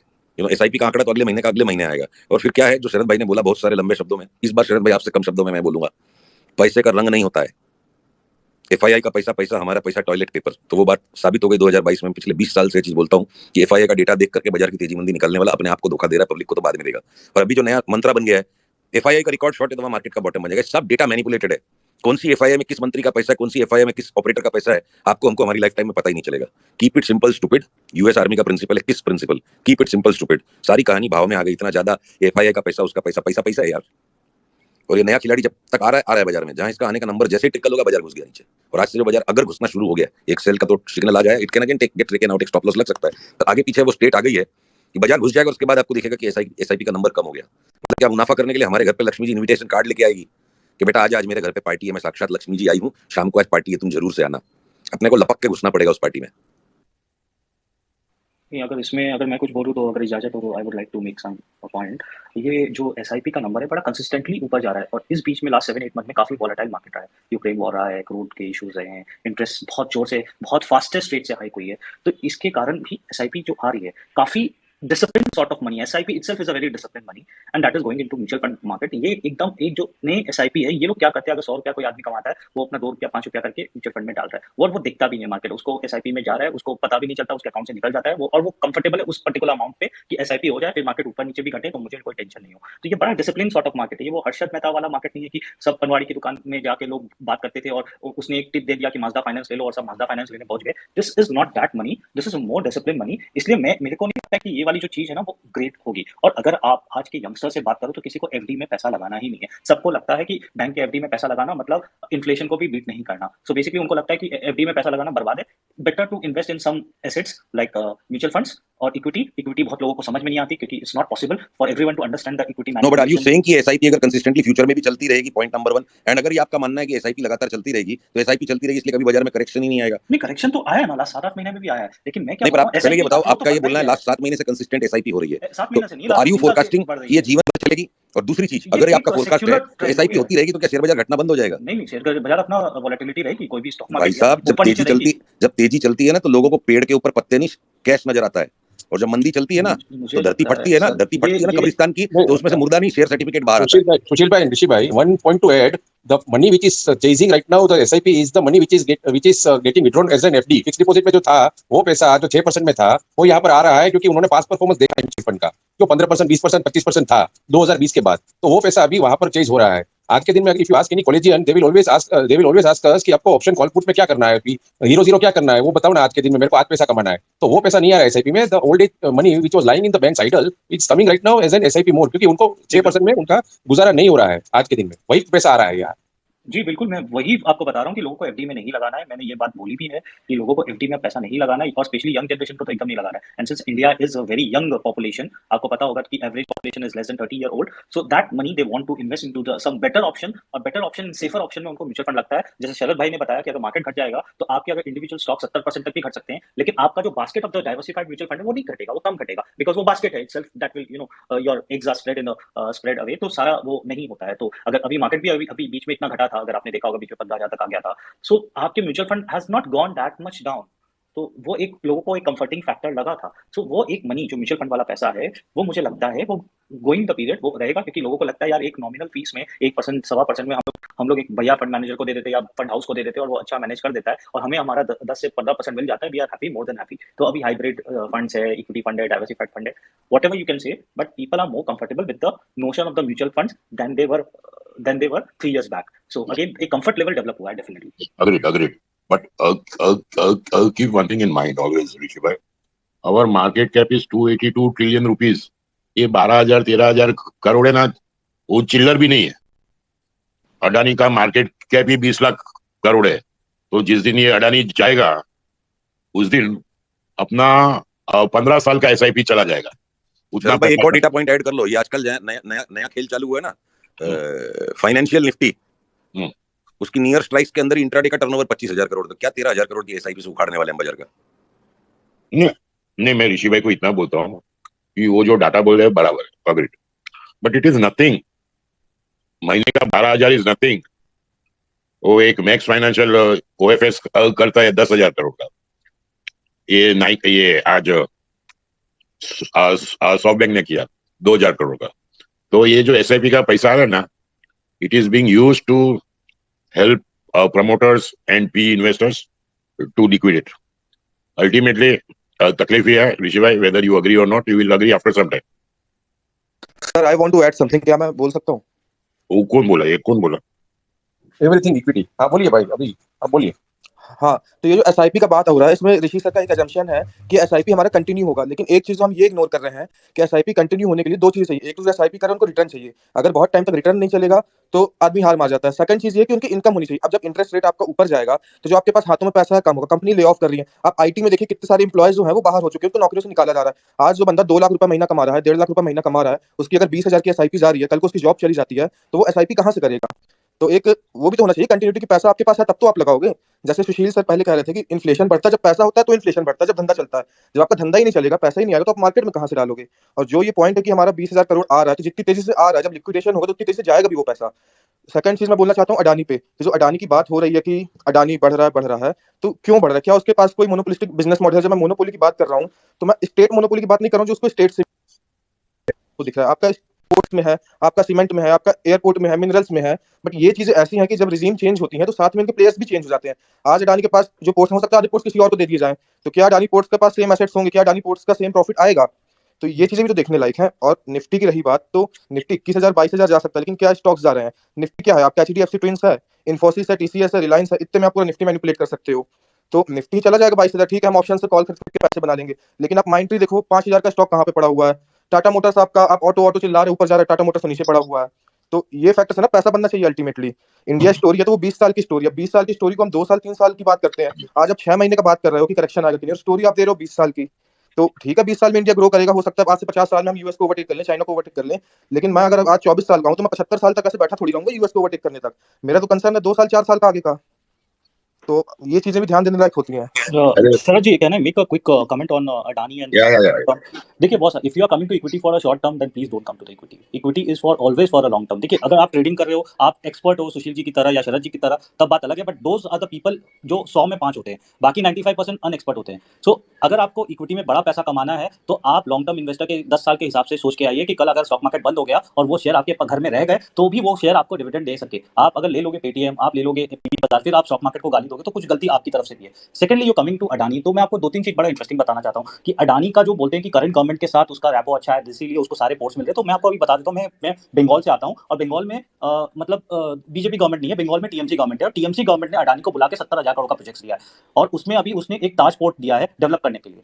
So again this is what I am, आप राजस्थान चले जाओ तो राजस्थान में 70-80 हजार करोड़ का सिर्फ अशोक गहलोत जी ने उनको प्रोजेक्ट्स दिए हैं, सोलर प्रोजेक्ट्स दिए हैं, काफी सारे प्रोजेक्ट्स दिए। विजयनगरम पोर्ट जो कि अभी एक थोड़ी कंट्रोवर्सी में, that was given by the Congress and the left government. मतलब कांग्रेस गवर्नमेंट जब यूपीए गवर्नमेंट थी और लेफ्ट गवर्नमेंट जब स्टेट की गवर्नमेंट थी, तब उनको उस समय पोर्ट मिला था। तो ये बोलना कि अगर ये करंट गवर्नमेंट जो सेंटर में वो चली जाएगी तो दूसरी गवर्नमेंट आएगी तो सारे port. Sir you are not getting my point, I want to reply to that. This is what I was saying now. आप जो बोल रहे हो, you are assuming a very sweeping assumption कि मतलब कि एक पर्टिकुलर गवर्नमेंट को ही के पे ही ये नहीं सर, आप मेरा पॉइंट मिस कर रहे हो। मैं गवर्नमेंट की बात नहीं कर रहा, आई am talking about the business model. मैं बिजनेस मॉडल की बात कर रहा हूं। बात कर रहे थे कि एक पर्टिकुलर गवर्नमेंट पे डिपेंडेंट है। नहीं, आई एम नॉट सेइंग दिस। मैं ये कह रहा हूं कि क्या कोई पर्टिकुलर मॉडल, कोई रिजीम चेंज होने से इफेक्ट हो सकता है क्या? जैसे आपका अमेज़न है, उसमें कोई भी है, उसका बिजनेस मॉडल तब तक इफेक्ट नहीं होगा जब तक उसका कॉम्पिटिटर वैसा नहीं बनता है। ये क्या कि बिजनेस मॉडल इफेक्ट कर सकते हो, मैं मोदी की बात नहीं कर रहा हूं। इवन अगर आप पोर्ट्स की बात है तो जरूरी नहीं है कि अडानी को ही मिले, मोदी के रिजीम में ही कई दूसरे प्लेयर्स को मिल सकता है। लेकिन आज जो अमेज़न की मोनोपोली, जो नेस्ले की मोनोपोली है, वो उस पर डिपेंड नहीं करता कि गवर्नमेंट उसको प्रोजेक्ट देती है कि नहीं। तो ये मैं बात कर रहा हूँ। सेकंड चीज, जो इक्विटी की बात है, लॉन्ग टर्म की आप बात कर रहे हो, तो सर हमारा काम है ट्रेडिंग का। लॉन्ग टर्म इक्विटी में ठीक है पैसा बनता है, बट इवन इन्वेस्टिंग की ही मैं बात कर रहा हूँ। 95% लोग इन्वेस्टिंग में भी पैसा लूज करते हैं। एक टाइम होता है जब पूरे कंट्री का मार्केट कैप बढ़ता है। जैसे आपका सेंसेक्स अगर 4,000 से 60,000 जाएगा तो जो इन्वेस्टेड रहेगा पैसा बनाएगा। बट अगर आप जापान का मार्केट देखोगे तो जापान का मार्केट सालों से स्टैग्नेंट है। तो ये कोई प्रेडिक्ट नहीं कर सकता कि अभी तक मार्केट ऊपर आए तो ऊपर ही जाएगा। सेकंड चीज, इकोनॉमी और स्टॉक मार्केट का डायरेक्ट रिलेशन बहुत बार नहीं होता है। कई बार ऐसा आपको दिखेगा कि इकोनॉमी आपकी बूम कर रही है, आपका स्टॉक मार्केट वहीं पे स्टैग्नेंट है। तो ये दोनों डिफरेंट चीजें हैं, स्टॉक मार्केट और आपकी इकोनॉमी, है ना। और जो लॉन्ग सर, आप जो इकोनॉमी की बात कर रहे हो तो मैं कब से बोल रहा हूँ कि इकोनॉमी पे डिपेंडेंट नहीं होता है। We got the best of the stock market return जब कोविड का टाइम चल रहा था, जब सारी इकोनॉमी बर्बाद हुई थी, तब we got the best of the return and there was only one reason, because the easy money which started got printing. अब मैं आपको यही बात बता रहा हूँ कि जब इन्फ्लेशन पीक आउट हो चुका है, जब सारी कंट्रीज रिसेशन में जा रही है, तो क्यों नहीं वापस प्रिंटिंग स्टार्ट हो जाएगा? सबको रिसेशन से बाहर निकलना है, सबको अपना पंप करना है पैसा। I beg to differ here on a number of points. See, recession will come and that's why inflation will go down. Is an overstretch and overfitment. Inflation is of prices and recession is of profits. When companies will start losing money, profit growth decline होगा और loss आ जाएगा, that will be recession. So inflation will vanish and recession will come down. Shrinkage of GDP is not necessary that price levels have to come down and prices will become negative. In any recession to expect that, इतिहास के पुराने recessions देख लीजिए, recession का मतलब चीजों के दाम घट गए। नाई की दुकान में हजामत उतने ही पैसे की होगी, रिसेशन आ जाएगा तो हल्दीराम का भुजिया 1 रुपया दाम नहीं घटाएगा। इन्फ्लेशन और रिसेशन को मिक्स करना गलत। दूसरी बात, ये 15,000 18,000 निफ्टी तो ट्रेडिंग बैंड है। हम मल्टी ईयर जब बुलिशनेस की बात कर रहे हैं तो सबके माइंड में वही बुलिशनेस है। 15,000 इज जस्ट ए करेक्शन। शरद अगर 12,000 देख रहा है वो भी इम्पॉसिबल बिल्कुल नहीं है, क्योंकि अगर इंडेक्स का जो कोरिलेशन मैनेजमेंट है, वो इंडेक्स का मैनिपुलेशन छोड़ दो तो सभी स्टॉक्स बारी बारी से 12,000 13,000 का भाव दिखा देंगे अगले राउंड में 14,500 की निफ्टी में भी। सारे स्टॉक्स और सारे सेक्टर एक साथ बॉटम होंगे नहीं। Third thing what everything equity has been talking about and Rishi has been talking about, you know, they appear to be similar but they are both on two different planes. So यहाँ government की capability, government के survival का obsession है ही नहीं। And third thing, very very important, kindly do not be so dismissive कि stock market is working in utopia and stock market और economy का कनेक्शन है ही नहीं। That's an absurd statement. Stock market and economy will often be appearing to be moving in different directions because their perception cycles are different. Stock market is going to reward those who will anticipate everything, including the economy, ahead of the rest. So stock market moves first. Corporate profits move next because they are the shrewdest business people. And the rest of the hoi polloi moves last. And also, apart from the theory of incentives, आप bonus देते हो तो staff ज्यादा काम करता है, खाली salary पे काम ज्यादा नहीं होता है। आप बोनस लिंक कंपनसेशन स्कीम रखो, कंपनी प्रोडक्टिव हो जाती है। So the bonuses in any economy, in any entrepreneurship, in any business, जो एंटिसिपेट करेगा आने वाले चेंज को better, he will make more money. That's what stock market is. So apart from this differences in incentives in the management of economy, management of company, and managing your stock exposure. Intensity of incentives is in a reverse order. Apart from that, the problem also gets compounded. Stock market का तो performance instant है ना, every changing price tick tells you you are wrong or you are right. तो उसमें data measurement का issue नहीं, instantaneous data measurement है. Corporate profits 3 महीने का पुराना क्वार्टर का रिजल्ट 1.5 महीना ऑडिट करवाने के बाद देता है. 1.5 महीने का लैग है. इकोनॉमी के अंदर में 6 महीने का लैग है डेटा गैदरिंग और रिपोर्टिंग में. So the structure of the size of the scale of data required and the speed with which it is humanly possible to report. So that is why it often may appear कि stock market ऊपर जा रहा है, economy नीचे जा रही है. I completely disagree कि खाली लिक्विडिटी के कारण 2020 की तेजी आ गई. When risk got completely disowned, the shrewdest risk takers anticipated the coming future. कि ये लिक्विडिटी का भी फ्यूल मिलेगा और वो लिक्विडिटी के फ्यूल पे जब तक पब्लिक आएगी तब तक रियल कॉर्पोरेट परफॉर्मेंस आने लगेगा और उस वक्त हमको माल दे देने का है. और आज की तारीख में हम ये जो करेक्शन की बात कर रहे हैं ना, तो चित भी मेरी पट भी मेरी दोनों नहीं रख सकते. आर्गुमेंट तो बड़ा सुंदर हो जाएगा पर मुनाफा नहीं बनेगा ऐसे आर्गुमेंट से.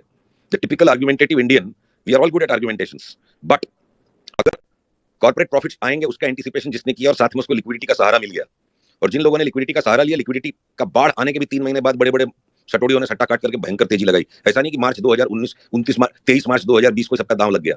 8,500 की निफ्टी से कोई का मत्थे कटा, कोई का 9,000 से कटा. बड़े से बड़े सटोरी है, द मोस्ट एविड अचीवर्स, वो नेट शॉर्ट थे.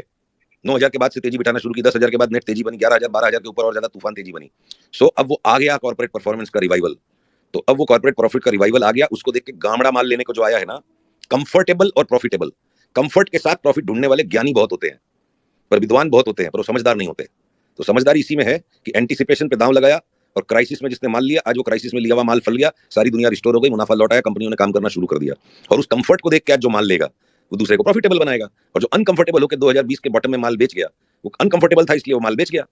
तो those who have learned to keep their mind comfortable in the most uncomfortable positions and to remain uncomfortable when things are looking very comfortable, only they are entitled to gauge into the future, and those who will gauge into the future and act on time, they will make money. तो तर्क इस बात का नहीं है कि corporate profit आ गया, दुनिया नॉर्मल हो गई इसलिए करेक्शन आएगा ही नहीं. सारा गांव घुस गया इसलिए करेक्शन आएगा. अनाड़ी आ गया है, अनाड़ी का घुसना बाजार का सत्यानाश. That's all. And before I quit, I need to sleep in time. I seek the permission of the elders here. वडील हमारे शरद भाई and host, I want to make an ugly forecast before I run away, क्योंकि बहुत जूते पड़ने वाले हैं. Next fall में ये जितने भी आईटी मेजर्स 2022 का नया लो जब बनाएंगे ना, उसके बाद I think the darling of stock market performance for 2023 will be Wipro, Infosys, TCS. चालू भाव से नहीं, नया नीचे का लो बनने दो. और ये सारी जितनी बड़ी बड़ी मैक्रो थ्योरी और जितने ज्ञानी है ना, वो ज्ञानियों का एंटीसिपेशन नहीं है, ज्ञानियों का एक्सप्लेनेशन होता है. ज्ञानी के पास एक्सप्लेनेशन होता है, इन्वेस्टर और सटोरिया के पास एंटीसिपेशन होता है. And my anticipation is at the next low I am going to bet my house on the stocks. Story क्या आएगी वो कभी दूसरी स्पेस में बात करेंगे. Thanks for tolerating me. Thank you. या मैं कुछ बोलना चाहता हूँ. इससे पहले हम लोग, मैं पहले एक बार और बात कर चुका हूँ, शरद सर वगैरह थे, सरवन सर वगैरह थे. तो पिछली बार जब मैंने पूछा था तो मेरा भी यही सवाल था, जैसे आकांक्षा मैम ने भी बोला था यूट्यूबर्स के बारे में, तो मैंने भी यही पूछा था कि यूट्यूबर्स हमेशा बाई बाई करने के लिए कहते रहते हैं. और एक बात है ऋषि जी जो कह रहे थे कि वो जो लगातार पैसा आ रहा है, वो कहाँ से आ रहा है, वो कैसे आ रहा है, वो मैं थोड़ा सा एक्सप्लेन करना चाहूंगा. उससे पहले मैं बैकग्राउंड बता देता हूँ. मैं बेसिकली एक इंजीनियर हूँ आईटी कंपनी में, एमएनसी में, और मैं एनआईटी से पढ़ा हुआ हूँ. सो मुझे पता है कि हमारे इंजीनियरिंग बैकग्राउंड से जो पास आउट है और जो जॉब कर रहे हैं वो किस तरीके से पैसे डाल रहे हैं और वो क्या कहाँ जा रहा है वो पैसा. Monish ji, request you to keep it very short. 12 बज गए इसलिए. ओके, तो सर नेक्स्ट स्पेस में बोल दूं क्या वगैरह चलेगा. हाँ जी, थैंक यू. हाँ जी, अनस साहब. Thank you so much sir for the opportunity. Sir मैं शॉर्ट में पूछना चाहूँगा, जैसे हम यूएस की बॉन्ड यील्ड्स देख रहे हैं शॉर्ट टर्म की for a period of 3 months. So sir वो ऑलरेडी मतलब ऑलमोस्ट अपने ऑल टाइम हाई के इक्विवेलेंट है सिंस 2008 से, जब से इसमें लिक्विडिटी होना स्टार्ट हुआ था. तो सर ऐसी भी मतलब क्या आग लगी हुई है कि गवर्नमेंट को इतना पैसा चाहिए, और स्टिल सर हमारी मार्केट्स अराउंड 7-8 मंथ्स हो चुके हैं, अभी तक करेक्ट नहीं हुआ, मतलब बहुत लंबा फेज ये जा रहा है. तो सर क्या हम एक्सपेक्ट कर सकते हैं जब ये बॉन्ड यील्ड्स डाउन होना स्टार्ट होंगी तब हमारे यहाँ पे करेक्शन आएगा? चलो सर. अरे क्या बोलेगा यार, क्या है. I also don't know. I'm also like you. हाँ नीलेश भाई. नहीं शोभित भाई बोलिए. हाँ शोभित भाई बोलिए. શોભિત. હા શરદ ભાઈ, અરે હમણાં તમે આપણે જૂના બધાની વાત કરતા હતા, બધી નવી કંપનીઝમાં, न्यू कंपनी में जो, तो उसमें मैपमा इंडिया जो है. शोभित भाई अभी इनका क्वेश्चन पूरा नहीं हुआ है, आंसर इनका बाकी है, तो 1 मिनट वेट कर लो. नीलेश भाई बॉन्ड यील्ड्स के बारे में बात करो ना अभी. नीलेश भाई सो गया लगता है. हेलो नीलेश भाई. नहीं अन्ना साहब एक बात बोलता हूँ, इतना सब जान के आप क्या करोगे? क्योंकि सर मुझे ना ये जो डाउन साइड आने वाला है, मैं इसको जज नहीं कर पा रहा हूँ कि एक्चुअली मुझे कैसे प्लेस को करना चाहिए, क्योंकि बुल्स में तो लगता है हम लोग का भी हालत ऐसा ही है, जज ही नहीं कर पा रहे हैं. लेकिन आप इंडेक्स का सोचते हो तो सोचते रहो, स्टॉक्स में बहुत अपॉर्चुनिटी है डाउन साइड का. सर स्टॉक्स में एक्चुअली मेरे हाथ बहुत जल चुके हैं, इसलिए मुझे बहुत डर लगता है स्टॉक्स में प्ले करते हुए। अच्छा अच्छा, ठीक है ठीक ठीक है। हाँ शोभित है। भाई। मेरे भी 1-2 लाख टाइम हाथ जल चुके हैं, तो भी मैं करता हूँ। क्या है उसमें ग्रेट घबराने का क्या है, घबराने का क्या। अगर आप डरते हो ना, तो एक एडवाइस है आपको, आप सट्टा मत करो प्लीज। Sir, definitely sir. जो डर गया वो मर गया, समझे। हाँ शोभित भाई पूछो। हेलो। हाँ जी बोलिए। हाँ शरद भाई, एक वो मैपमा इंडिया का पूछना था, वो भी ऐसे नई कंपनी है। मैपमा इंडिया, हाँ हाँ। हाँ, तो उसमें जो बेसिकली जो गवर्नमेंट, उसमें प्राइवेसी का ये जो आ जाता है ना, तो उसमें गवर्नमेंट इन्वॉल्व है कि जो भी डेटा जाएगा जो मैप इंडिया का, वो मतलब गूगल भी लेगा तो उससे ही लेना पड़ेगा, वैसे सब अगर टर्म्स रखेंगे तो उसका बिजनेस मॉडल वगैरह वो कैसा है लॉन्ग टर्म? नहीं मेरे को नहीं मालूम इतना ज्यादा, बट हमने अच्छा। सुना है कि अच्छा कंपनी। और शरद भाई एक और एक चीज, लास्ट जी जो है जी, वो मैंने actually last year Elliot wave से मतलब पूरा मतलब 170 में बॉटम निकाल के मैंने बाय किया था, तो ऊपर में वो 380 हुआ था, मैंने एक भी सेल नहीं किया, तो अभी वो मैंने 1 साल तक रोल ओवर कर करके 1.5 साल से मैंने अभी 270 में बेचा है। तो उसका लॉन्ग टर्म व्यू, उसका बैलेंस शीट आपका क्या, खाली हिंट मुझे कुछ, मतलब उसका ऐसा 65-70,000 का मार्केट कैप पॉसिबल है? वर्ल्ड ओवर मीडिया कंपनी में पैसा नहीं बनता। Oh okay okay okay okay okay, thank you. Shobhit भाई मीडिया कंपनीज की बैलेंस शीट ही आप गेज नहीं कर पाओगे। हाँ नहीं, एक्चुअली उसमें चार्टिकली मैं राइट हुआ, पर एग्जिट फिर एक्चुअली थोड़ा लॉन्ग ये था व्यूज में, तो एग्जिट नहीं लिया मैं, रोल ओवर 1.5 साल से मैंने उसको रोल ओवर किया था जी को। जिगरा है भाई आपके पास, जी का आपने रोल ओवर किया। हाँ ठीक है, और कुछ शोभित भाई? नहीं सर, थैंक यू। या इजियो कुछ है क्या अभी रिक्वेस्ट? इजियो वो भी सो गया लगता है। ठीक है शरद सर, तो I will wind up this space and thank you all listeners, thank you very much for your time. Yeah thank you, good night and have a profitable day tomorrow.